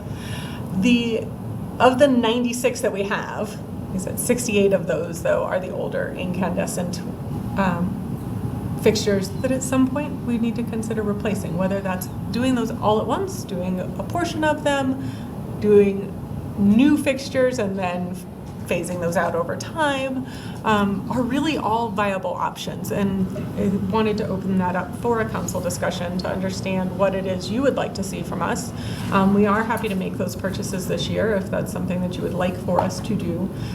We have pricing that's currently good through the end of August, where we could make that order and still get them in time for the holiday season. I believe pricing is anticipated to go up about 15% as we hit September. The options that we outlined for you, like I said, these are just a means of identifying the approximate cost to replace lighting. Any combination of those is completely possible. So the options we laid out for you were we could keep all of our current fixtures, both the LED and the incandescent, and we could replace the 10 that have failed completely, where we've done fewer fixtures, particularly on 104th. And that would be at a cost of approximately $7,650. Second option, we could replace all 68 of the incandescents without adding anything new, but just replace what we have.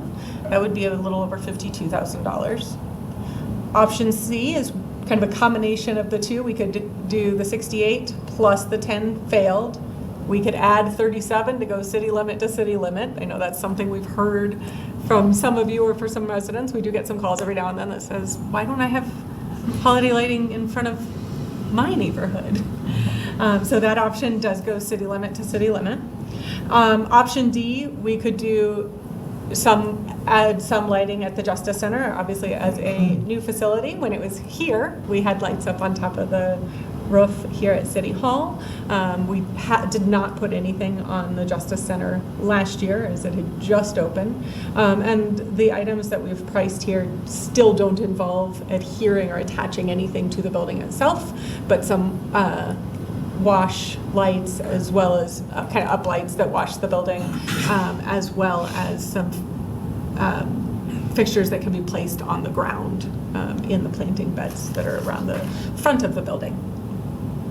I will add, when we did the overall package request presentation to our Parks and Recreation Advisory Board, that was one thing that they made a comment on, was if the holiday lighting was not funded, they had a request to fund, if it was only funded in part, it was a priority for them to do something at the Justice Center. And then the last option I gave you was to utilize LED light strings to create a focal point tree at the Recreation Center. Again, that came out of some of the comments we heard from council last year or in previous years about how much lighting was or was not at the front of the Recreation Center for our holiday lighting ceremony, and then the ongoing display that stays throughout the season. We've identified that at a cost of about $5,000, and that would include a rental of a bucket that's tall enough to get us up to the top of that tall tree. That's not something we have access to here on site, but would do the lights plus that rental. Obviously, those lights could be transitioned and used at a new building or in a new location in the city in the future.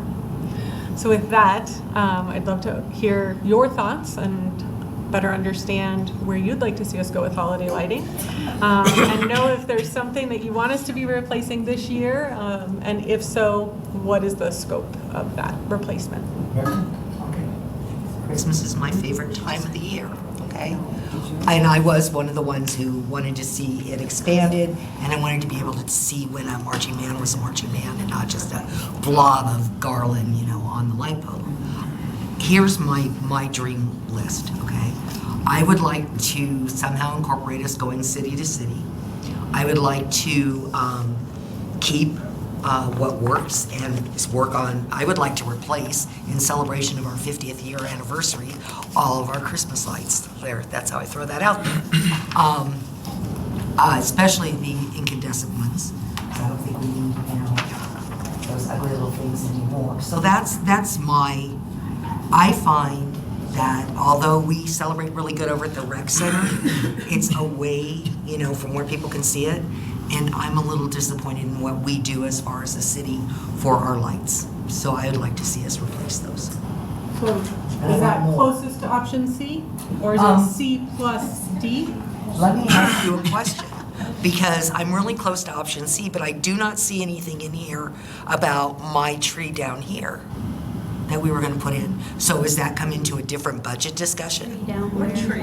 The Christmas tree that Chief took from us and everything that we had down here. Oh, down in the lobby Yeah. area? Yeah. Oh, this is focused on outdoor. Just so outdoor. we can take care of indoor. Okay, just don't We wanna have lose to my tie tree. indoor.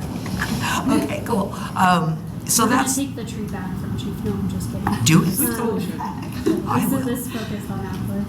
yeah, I mean, C, if the Justice Center is good with the uplighting, then I would like to take that $12,000 and spend it, east to west and north to south and just grab the whole city. One way to look at this from my perspective is if you want the biggest splash, that in my mind constitutes option C, D, and E.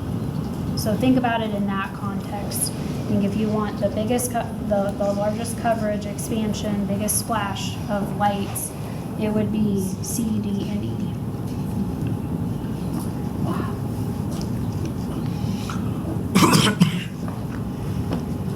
Anybody else?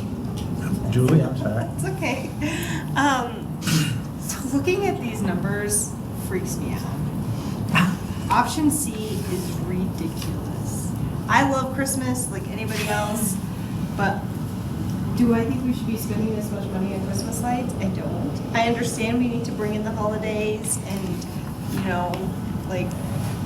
I guess that's just a personal preference for me. So, I guess I would go with a little bit of option A. I mean, keep our current fixtures. If they're still working, keep it going. I would like to see a replacement plan. You guys have $3,000 budgeted. Does that need to be increased if you guys are losing more than you can budget for? But I would like to see us grow over time with our Christmas decorations, because that, oh my God. And then obviously the most important question is, where is this money coming from and how much do we have to pull from if you wanted to budget it this year? So to answer the latter part of your question, right now in Jason's memo to you on 2020 budget, we have a 91% fund balance in the general operating budget. So we have funds available, and to my earlier comment, I would recommend that you use one-time funds, those funds, to pay for these improvements. I think a couple of things, we're really making a concerted effort on the sustainability front, and I think Amanda did a great job explaining about the impact with the incandescent versus the LEDs. And so do we gain some for an upfront cost on the sustainability front? I think we do. It's a significant amount of money.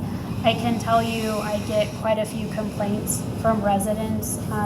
Staff will work really hard to get these ornaments up, and they're all lit up, but then as the weeks go by, it's that one's out, and then staff's going back out. And so the other piece of this picture that's not accounted for in this memo is the staff time, the indirect costs. These are really the direct costs. And again, I won't minimize the fact that it's not significant, but it all comes down to how much does council value having the holiday experience in Northglenn involve the visual display of these ornaments and lights. And so we would be using one-time funds, out of our reserves too. And we have a 91% balance. So I don't think it would be inappropriate to use one-time funds, but certainly, I know that some citizens may have a different opinion on that.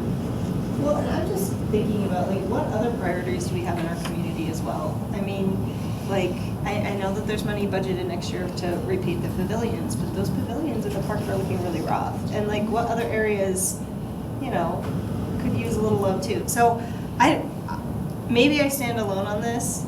I am not okay with spending that much money on things, personally. I would be okay with option A and maybe option E.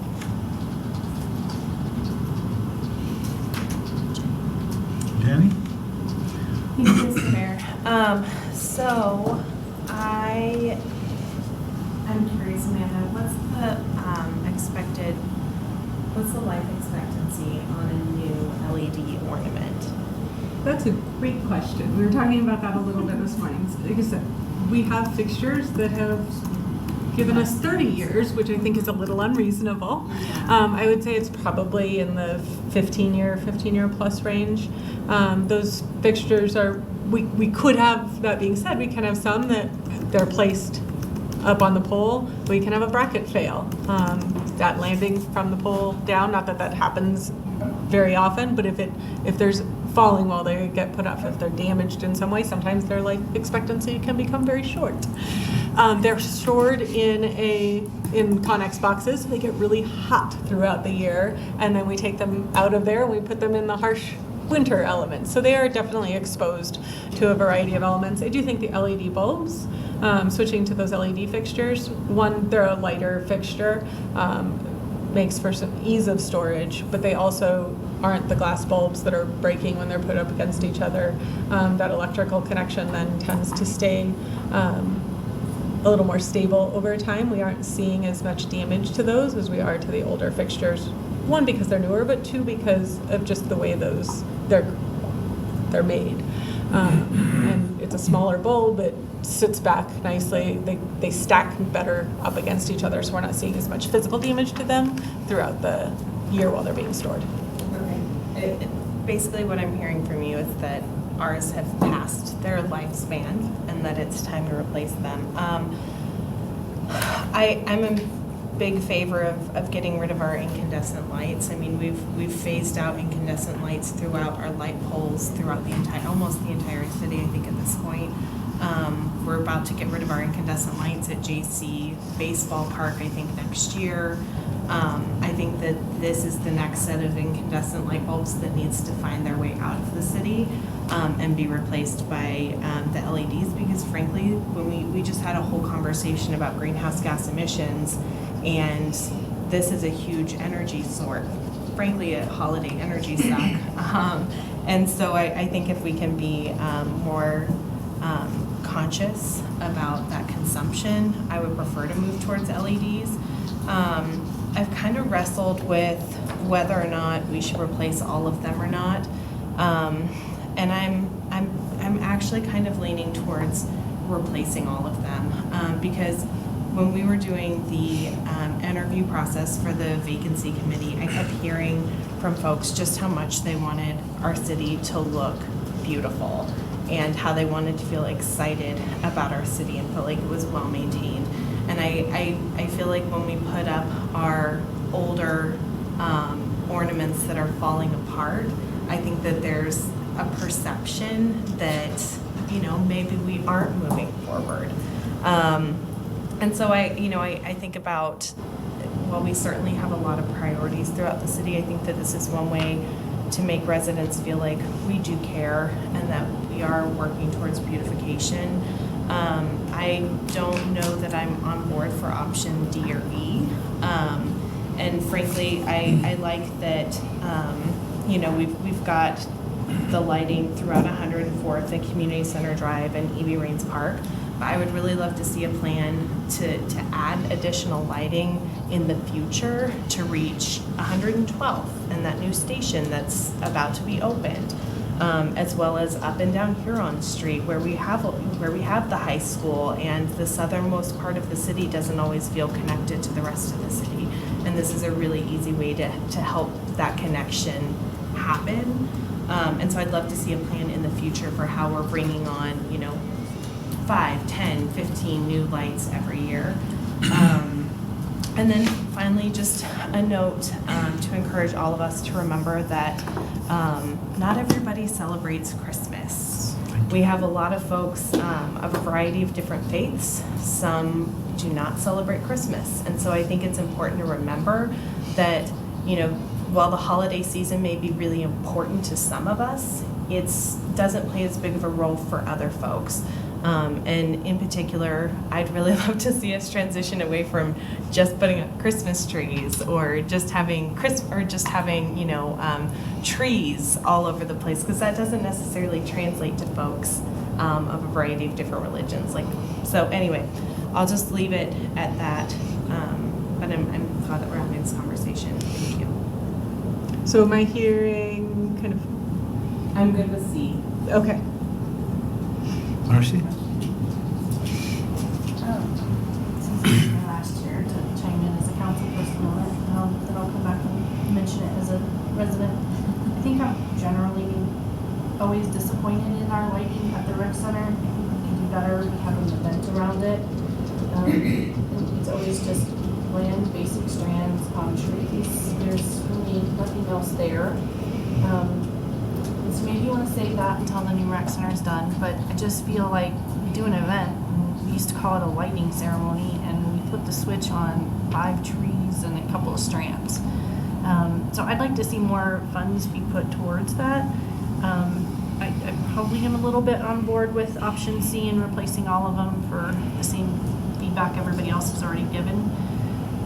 Sadly, I'm not game for option D. I think they can change their lights and their little system around the outside and on the inside, and they kind of make do for another year and give us the funding to go somewhere else like the rec center.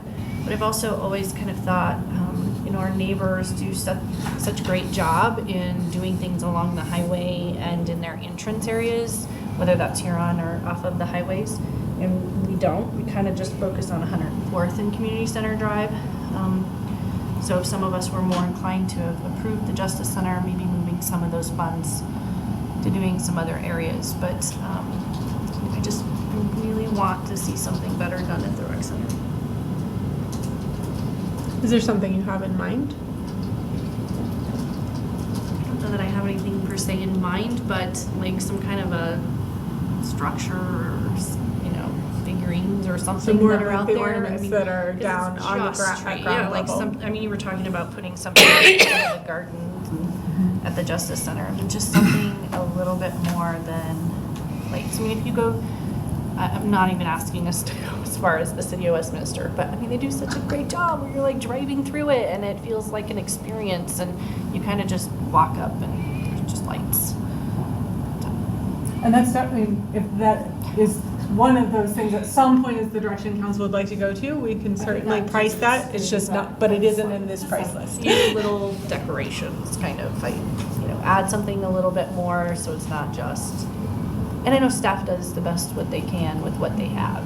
I totally get that, but I just think we need to do a better job of giving them more to do. Couple things. Echoing a lot of what I've heard, I agree with Marcy on option D. I think the Justice Center is beautiful. And if there's lights outside of Community Center Drive near its location, I think they can utilize their own beautiful lighting and not spend that kind of money on a tree. I don't think that's necessary. I do support moving that money. If we were going to budget that much to a new spot. The rec center comments, I completely agree with you as well. It's not dynamic. It's not terrible, but it's just not dynamic. But I think we should hold off until the new rec center is built, and then when that process is coming about, if we could kind of keep it in that budget cycle. So I don't know how long it'll take, if that's budget cycle 2020. Would be great. Would be ready for holidays 2021. Yeah, so make sure that that's part of the package for that season, is that we make sure that we have really awesome dynamic holiday lights in a brand new facility. I think that's super important. When I looked at this, I was like, yeah, do it all, because I love it. And kind of with Becky, I mean, I personally love the season, but because, I mean, if you get away from the holiday piece, I feel like the older I get, the more I get seasonal depression. The lack of lighting in the winter and the joy that comes out of driving down 104th. And I do believe that it's a point of pride for our city. And so I love your idea of what if this is just our birthday gift to the city, that we really make a splash and get all new lights. And I do love going city to city because, or border to border on that street, that is a main thoroughfare to the airport. We get a ton of traffic. And if people can see, I'm in the dark and now I'm in Northglenn, look how fun. And now I'm in the dark again because I left Northglenn, right? Like, I think it is, I know it's a point of pride. I've been one of the calls to say, hey, it looks awful when they're out sporadically or when they're old. It just, but I also do support the idea of honoring more than just, the Santa guy's cute, but I can't tell him apart from the marching man. The whatever, nutcracker guy. But if we had, like, the ornament, I think is cool, but you could do a snowman, you could do a snowflake, you could incorporate different images from the season. But I really do think we should spend these one-time funds. I think it's very important. I don't know who said it, but I love the idea of making sure that we tend to the station at 112. That will be a really great transit spot. So if it's taking that option D money and looking at some light poles over by that station, as people get off the train, it starts to get dark at 4:30. And so if I get off at 6 o'clock and there's some festive lighting in a key point, I'd like to consider that area as well. Would that also be a target for 2020? Or I shouldn't say also. Rec Center would be a target for 2021. Are you anticipating that the station would be a target for 2020 or for the 2019 season? I would say, because I am sensitive to the fact that sales are important. If it is 15% cheaper today than it will be a month from now, can we buy those items, put it as part of the plan, and then if we don't, plug them in because there's no traffic right there, and just hold on to the product? I don't know. You could put it, the Goose Lodge people would love the lighting. We'll need to, you're gonna kill me for even bringing this up, but we'll need to look at the 112 station in a greater detail, because what we're talking about right now is Excel poles.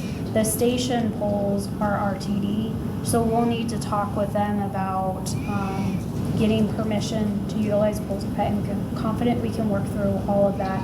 But we'll take a deeper dive into what that area looks like specifically. Given that they're looking at opening in the early part of 2020, I think it would be something that we could figure out what that dollar amount for 2020 budget looks like. But we'll need to have a conversation. There's also the piece with Excel in terms of what they allow on wooden. They don't typically allow the brackets on wooden poles. So we had that conversation and back and forth with them on just hanging the 50th anniversary banners. So that's why you see certain poles that have brackets and certain poles that don't throughout the city. So we can look at that and figure it out. Maybe it's not exactly the same lighting. Maybe if RTD different. Says we've got restrictions on it, maybe it's not exactly cookie cutter stuff, but to just do something that's our city holiday lighting, winter season lighting, I don't know. And the scale of that space is different, and so it may lend itself to something, and it's not a downtown area. Sometimes in a downtown area you'll see like a lower piece that is, say, a wreath or something that's identifiable during the day, but then it's also lit at night. And we don't usually use those on a place like 104th just because you lose them way up on those poles, but that could be something that if there's poles there that are an option, we could possibly explore for a future year. And are you talking about kind of within the station itself or coming up and down 112th? I would say if someone could just look at it and see what's appropriate, because it could be that you know, York is more appropriate, but I don't think that's our street, so Not close to it. 112, yeah. Just having something over there for commuters in the future. Thank you, Mayor. I'm open to option C. I don't know if many of you have witnessed Governor Jared posted this new thing this year. It's called Christmas in July, where they're going green at the residence, and they had a wish list of new items and asked the community to contribute. And the theme was Colorado throughout the years. I don't know if that could be something we could have for our event in the winter, to ask the community to contribute decorations. If we develop some sort of wish list to revitalize that space. In addition, it could be part of the theme this year for the 50th anniversary, and allowing the residents to have a contribution to our overall holiday celebration based off some of the directions they had in their home, or ones that were off our wish list that they could then donate and recycle, in a sense of community spirit. I'm not too sure how the event went. It was actually July 30th. They gave a time slot to donate at the governor's residence, so I guess we can reach out and kind of see if they had a lot of great items, or if it was kind of old recycled items that was more of a staff time to go through those items and then see what items were obviously of use and which were not. It's just an idea when thinking of making sure that that event is, your guest has more decorations throughout the season. I'd be interested to hear how it went. Yeah, that's what you're saying. It That could be like- transition from residential scale to kind of commercial could be Yeah. challenging, especially if our goal is to transition from the incandescent to an LED. I know at my house, if the few strings we've purchased of LED, they're really expensive. And so I'm not usually willing to part with them. And people have kind of just started making that transition, but I'd be interested in hearing how that went for them. Or what type of items I guess were donated would be helpful to know too. Yeah. Did you have anything on any opinions on the options, or? I'm good with C as like the donation of the 50th anniversary. I know that we've attended those events annually, and it's for like display, to say the least, so I think that would be a good idea. So are you C or? C. Or E at the rec center. So C is replacing all the ornaments that focus on 104th. That's good for me. I'm good with C too. I really am. I think that it would be a nice addition to the holiday for a little facelift, for make it look a little more enjoyable, in my opinion. But I'm gonna do this.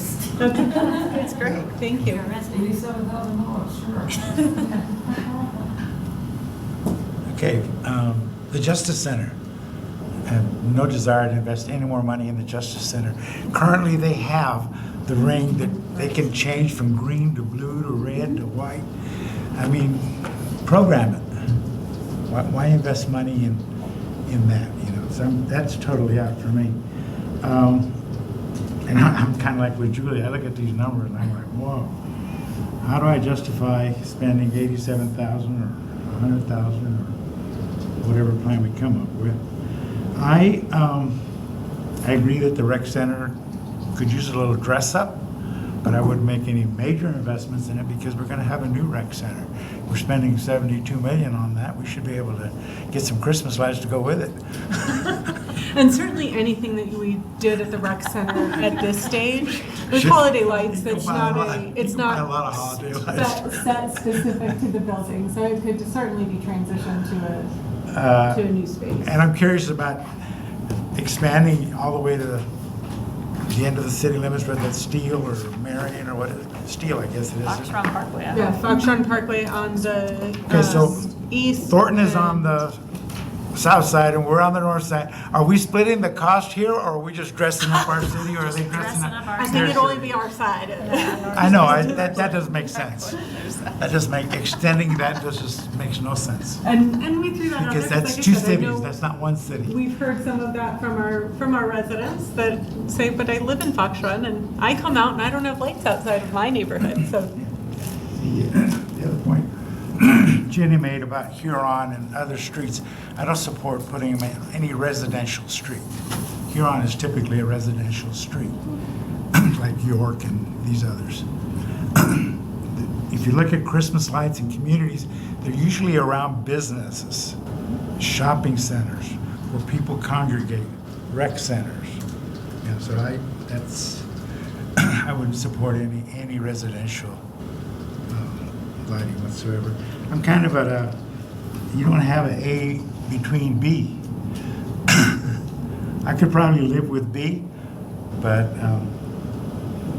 I know that you don't get a whole lot for A. And like I said, I gave you these as a kind of a starting point, but really it's up to all of you if there's some combination or partial of any of those. I know, but we're those are going to try to options as get well. consensus here. I don't think we're anywhere near consensus on a plan. If I may, Mayor, based on taking notes, and Amanda, you can jump in here based on your notes. I mean, we do have consensus for C. We've heard some level of interest for E. I think we've heard that there's not interest in doing anything at the Justice Center beyond utilizing the existing lighting in the atrium and on the perimeter of the building. So I think option D is not does not have consensus from council. So is that what you captured as well? I think what I heard through most was some support for C and/or some support for something within option E that did more at the recreation center.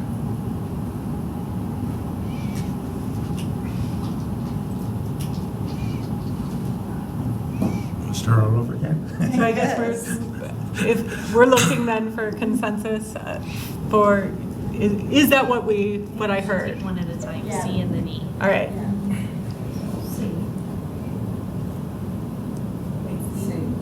C. Charlie. So I counted 6 in support. And then E. I'm game for E, but I can also compromise as long as you promise to look at it when the rec center opens. Yes, I think that I think is important. So it sounds like we're hearing move forward with C for 2019.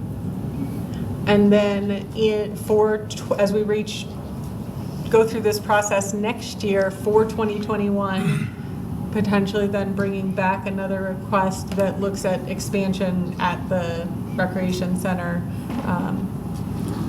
as we open our doors to the new building. Can we just ask if it's part of a budget package? For 2021, Yeah. yes, yeah, no, we'll bring it forward. Yeah. But with that means that we won't be doing anything in terms of a bigger splash this year or next year At the rec center, right? at the rec center. Just as long as council's in agreement for that. Can we put a little bit on each?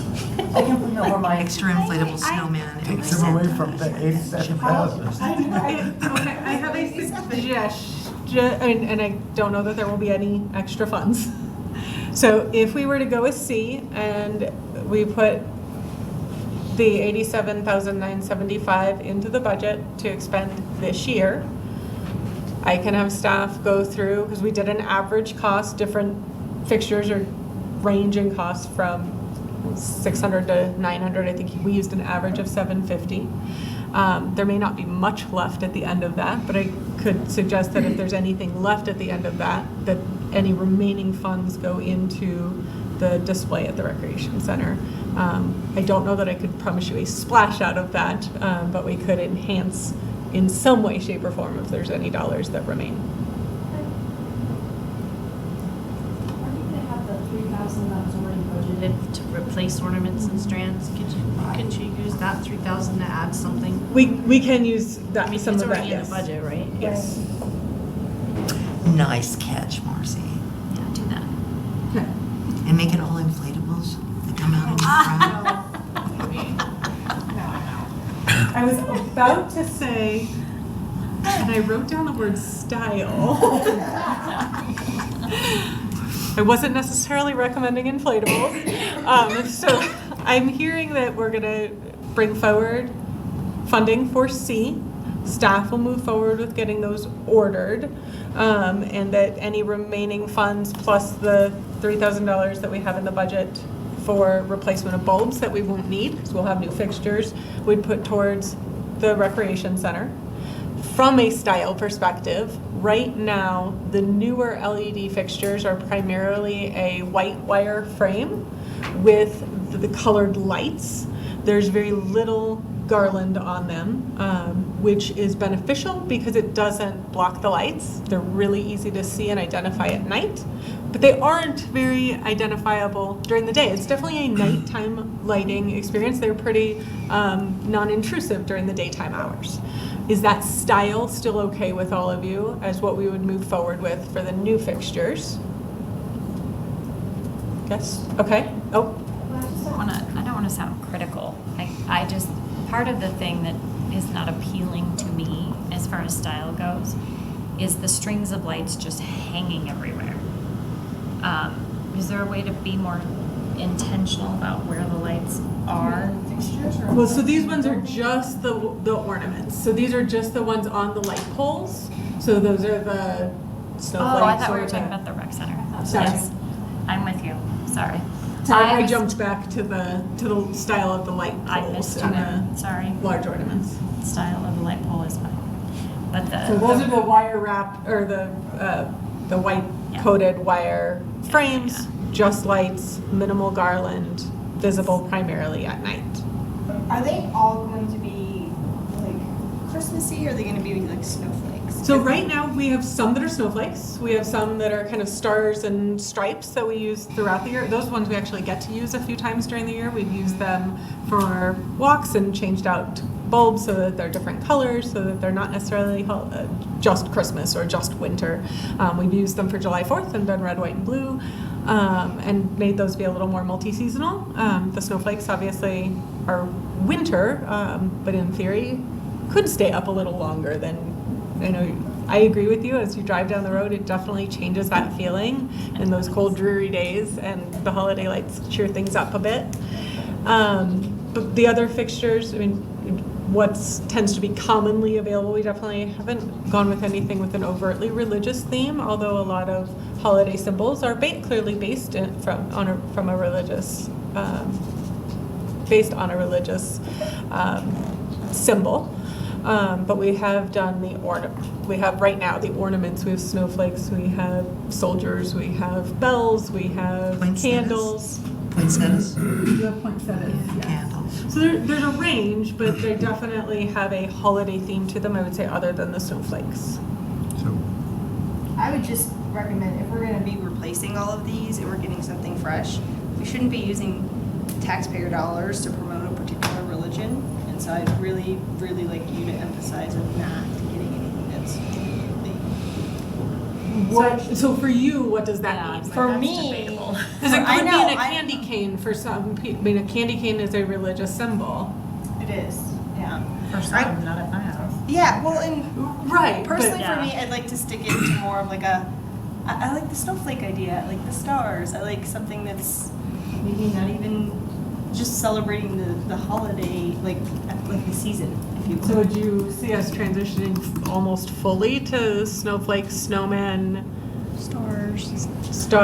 Things that we could reuse. I think you're going to have some traditional residents that are going to be disappointed. Yeah, well, And we're I spending don't see- $87,000. But I don't see crosses up there. We don't have any of those. That's a religious symbol. A tree, so many other religions have incorporated candy canes. I've never thought of them as religious, but maybe I'm missing something. I think we can go too far to the side. Yeah, and I think everyone has their opinion. I would like to see, we're spending $87,000 of taxpayer dollars. Taxpayers who are not necessarily Christian. Taxpayers who, might not even celebrate this holiday. So, we need to really be cognizant of that fact. Do we have any decorations now that are overtly religious? No, I didn't think so. That's why I said we don't have any that are overtly religious, but some of those holiday symbols have a basis in like the candy cane religion, whether we think of that today or not. So that's just I didn't mean to open a debate. That was just the question I was asking when we say we want season specific, or we want it to be broader? How broad? Are we going snowflakes and saying no traditional Christmas symbols in the ornament and the present and the bell and a candle, and focusing just on winter, or are there some of those traditional symbols in there? I think that as a city, we've done a really good job at not being specific to a certain religion, you know, and I think that as a city, we should continue on that course and keep those things in mind. No crosses, you know what I mean? But we've never had anything like that in the past. I leave it to you to use your best judgment, because we don't have anything that's over the top yet, you know? And then if if your team came up with something over the top, would be challenging. Thank you, Antonio. I share Councilmember Malika's concerns. I would really like to see our decorations be more like winter solstice in nature, like, you know, snowflakes, snowman, snowwoman, gender non-binary snowmen, people. Snow people. Snow people. They're all in right, stars, that kind of thing, right? I feel like trees are overtly religious, specifically in how they're celebrated. I think toy soldiers are totally, they're totally a part of one religion's celebration. And so I think if we can kind of bring it up to the level of this is the winter season that we're celebrating, I think that makes sure that there's something there for everyone that doesn't remind them, A, that they're not celebrating this holiday, or B, that they don't, that they're not partaking in a particular tradition. So I'm going to disagree, and I think that the winter solstice can also be highly offensive to people that don't celebrate that. And so I think we have to be careful. If we're worried about the taxpayer money, is that something that we can send out a super quick Facebook survey or some sort of,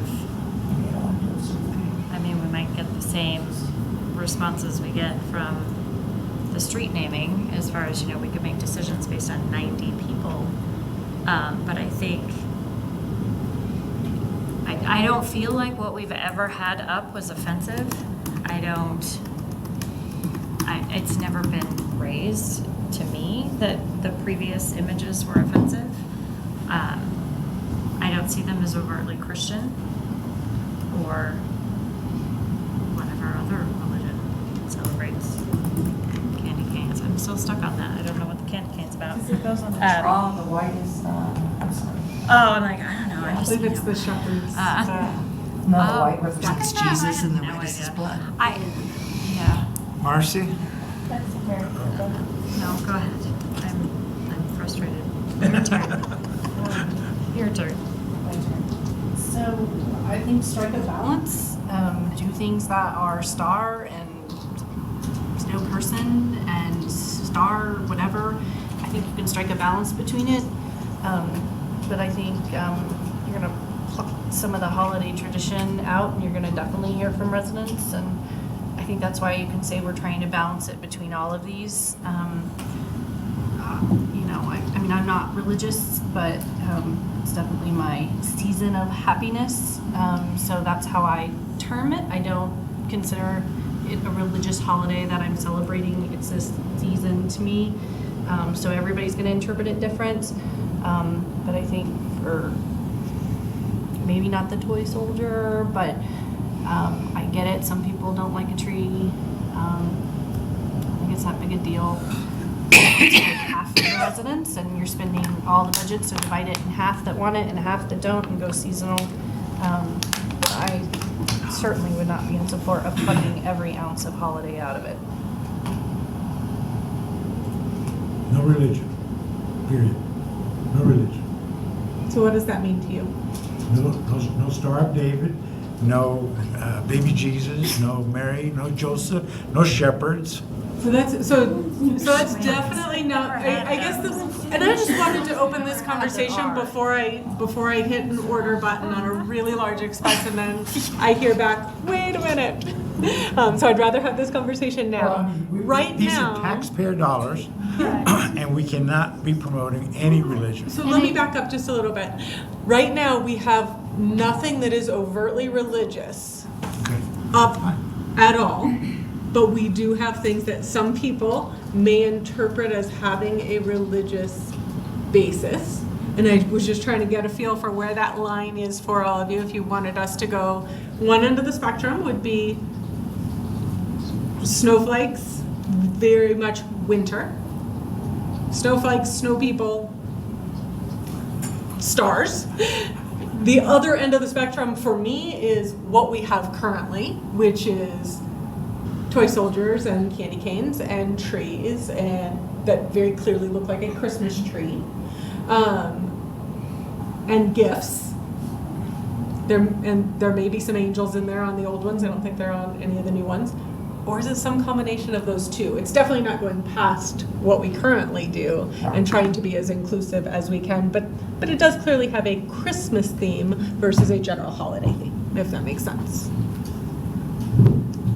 So I'm looking for some direction there so we can put an order together that, where is it? Is it in the middle of what we have now and just winter, or is it leaning one direction or the other? I don't think it's any surprise that I'm just winter. I'd say both. I think we can accomplish it with what we do now and being sensitive and removing out the angel, if we have an angel in there, you know. We already have the stars. We already have, you know what I mean? So I think we're there. You know, maybe if you had a PowerPoint presentation with the pictures or something, you know, so everybody could remind themselves, it'd be easier. But I mean, we're there. They're all pretty politically correct. They are. They're very politically correct. So do I have consensus for the balance in the middle approach as Amanda described? Stars, snowflakes, snow people, and what else did you have? But then some more traditional Christmas trees, symbols with candy Christmas canes. trees, candy canes, gifts, bells, etc. Just not all one or all the other is what I think I heard. Avoiding things like the angels that we have currently that might be have more of a religious connotation, and certainly not going past that to a specific religion. Is that okay? Good. Okay. We haven't offended anybody in the past that has called us and told us. So just to clarify one specific thing, the way we handle these types of expenses, this expense won't come back to you in the short term. It'll come back to council as part of the supplemental budget appropriation that Jason will bring forward in December. So I have council consensus for C, and then the aspect of utilizing that $3,000 that's in the budget to do something more at the recreation center this year. Just want to be clear on that. Okay, thanks. Thank you. Thank you, Amanda. Yeah. Council have anything? He's just, Heather, I have a couple things that I would like you to help me with. One is that pole in the Pacahuaco Park. I know I talked to Corey, and he said that, you know, he was getting some information together for you and Brooke, but we really need to address that, you know. so we do, I'll get an email out to council. I've been exchanging text messages with Pat Hamilton at the school district during my vacation and then today. Need to touch base with him tomorrow. There are parent concerns about that facility. It is, I did get confirmation, it is on city property. There is a lease. There's some information that Corey's provided that I have not yet had a chance to review. So my plan is to talk with Pat Hamilton tomorrow and get a better feel for what this looks like and how best to address parent concerns about that facility. So there's more to come on that. Okay, I appreciate that. The Yeah. other thing, my other thing for you is the neighbors have complained to the Adams County 12 about the STEM school on the corner of Phillips and Wyco. We would also like for the city to do whatever they can about the yard work. You know, it is a disaster. What part about it? It's Construction? no, or- it's the landscaping. It's nothing but weeds. They're over 3, close to 4 feet tall by now. So It's tell really me the ugly. cross streets again. It's going to be Phillips and Wyco on the corner, so the big STEM school. You know, and this is what the constituents are saying to me is they promised us that if we gave them, you know, that place for them to park on during all that construction and the play yard and everything, that they would take care of it, make it presentable. Okay. It's not presentable. So It the is complaint is about the landscaping, weeds and the landscaping. weeds. It's all dead weeds. I'll talk to Pat about that tomorrow when I connect Thank with you. them I thought on it'd the be a cell perfect tower. segue. Yeah. I appreciate it. Thank you. Anybody else?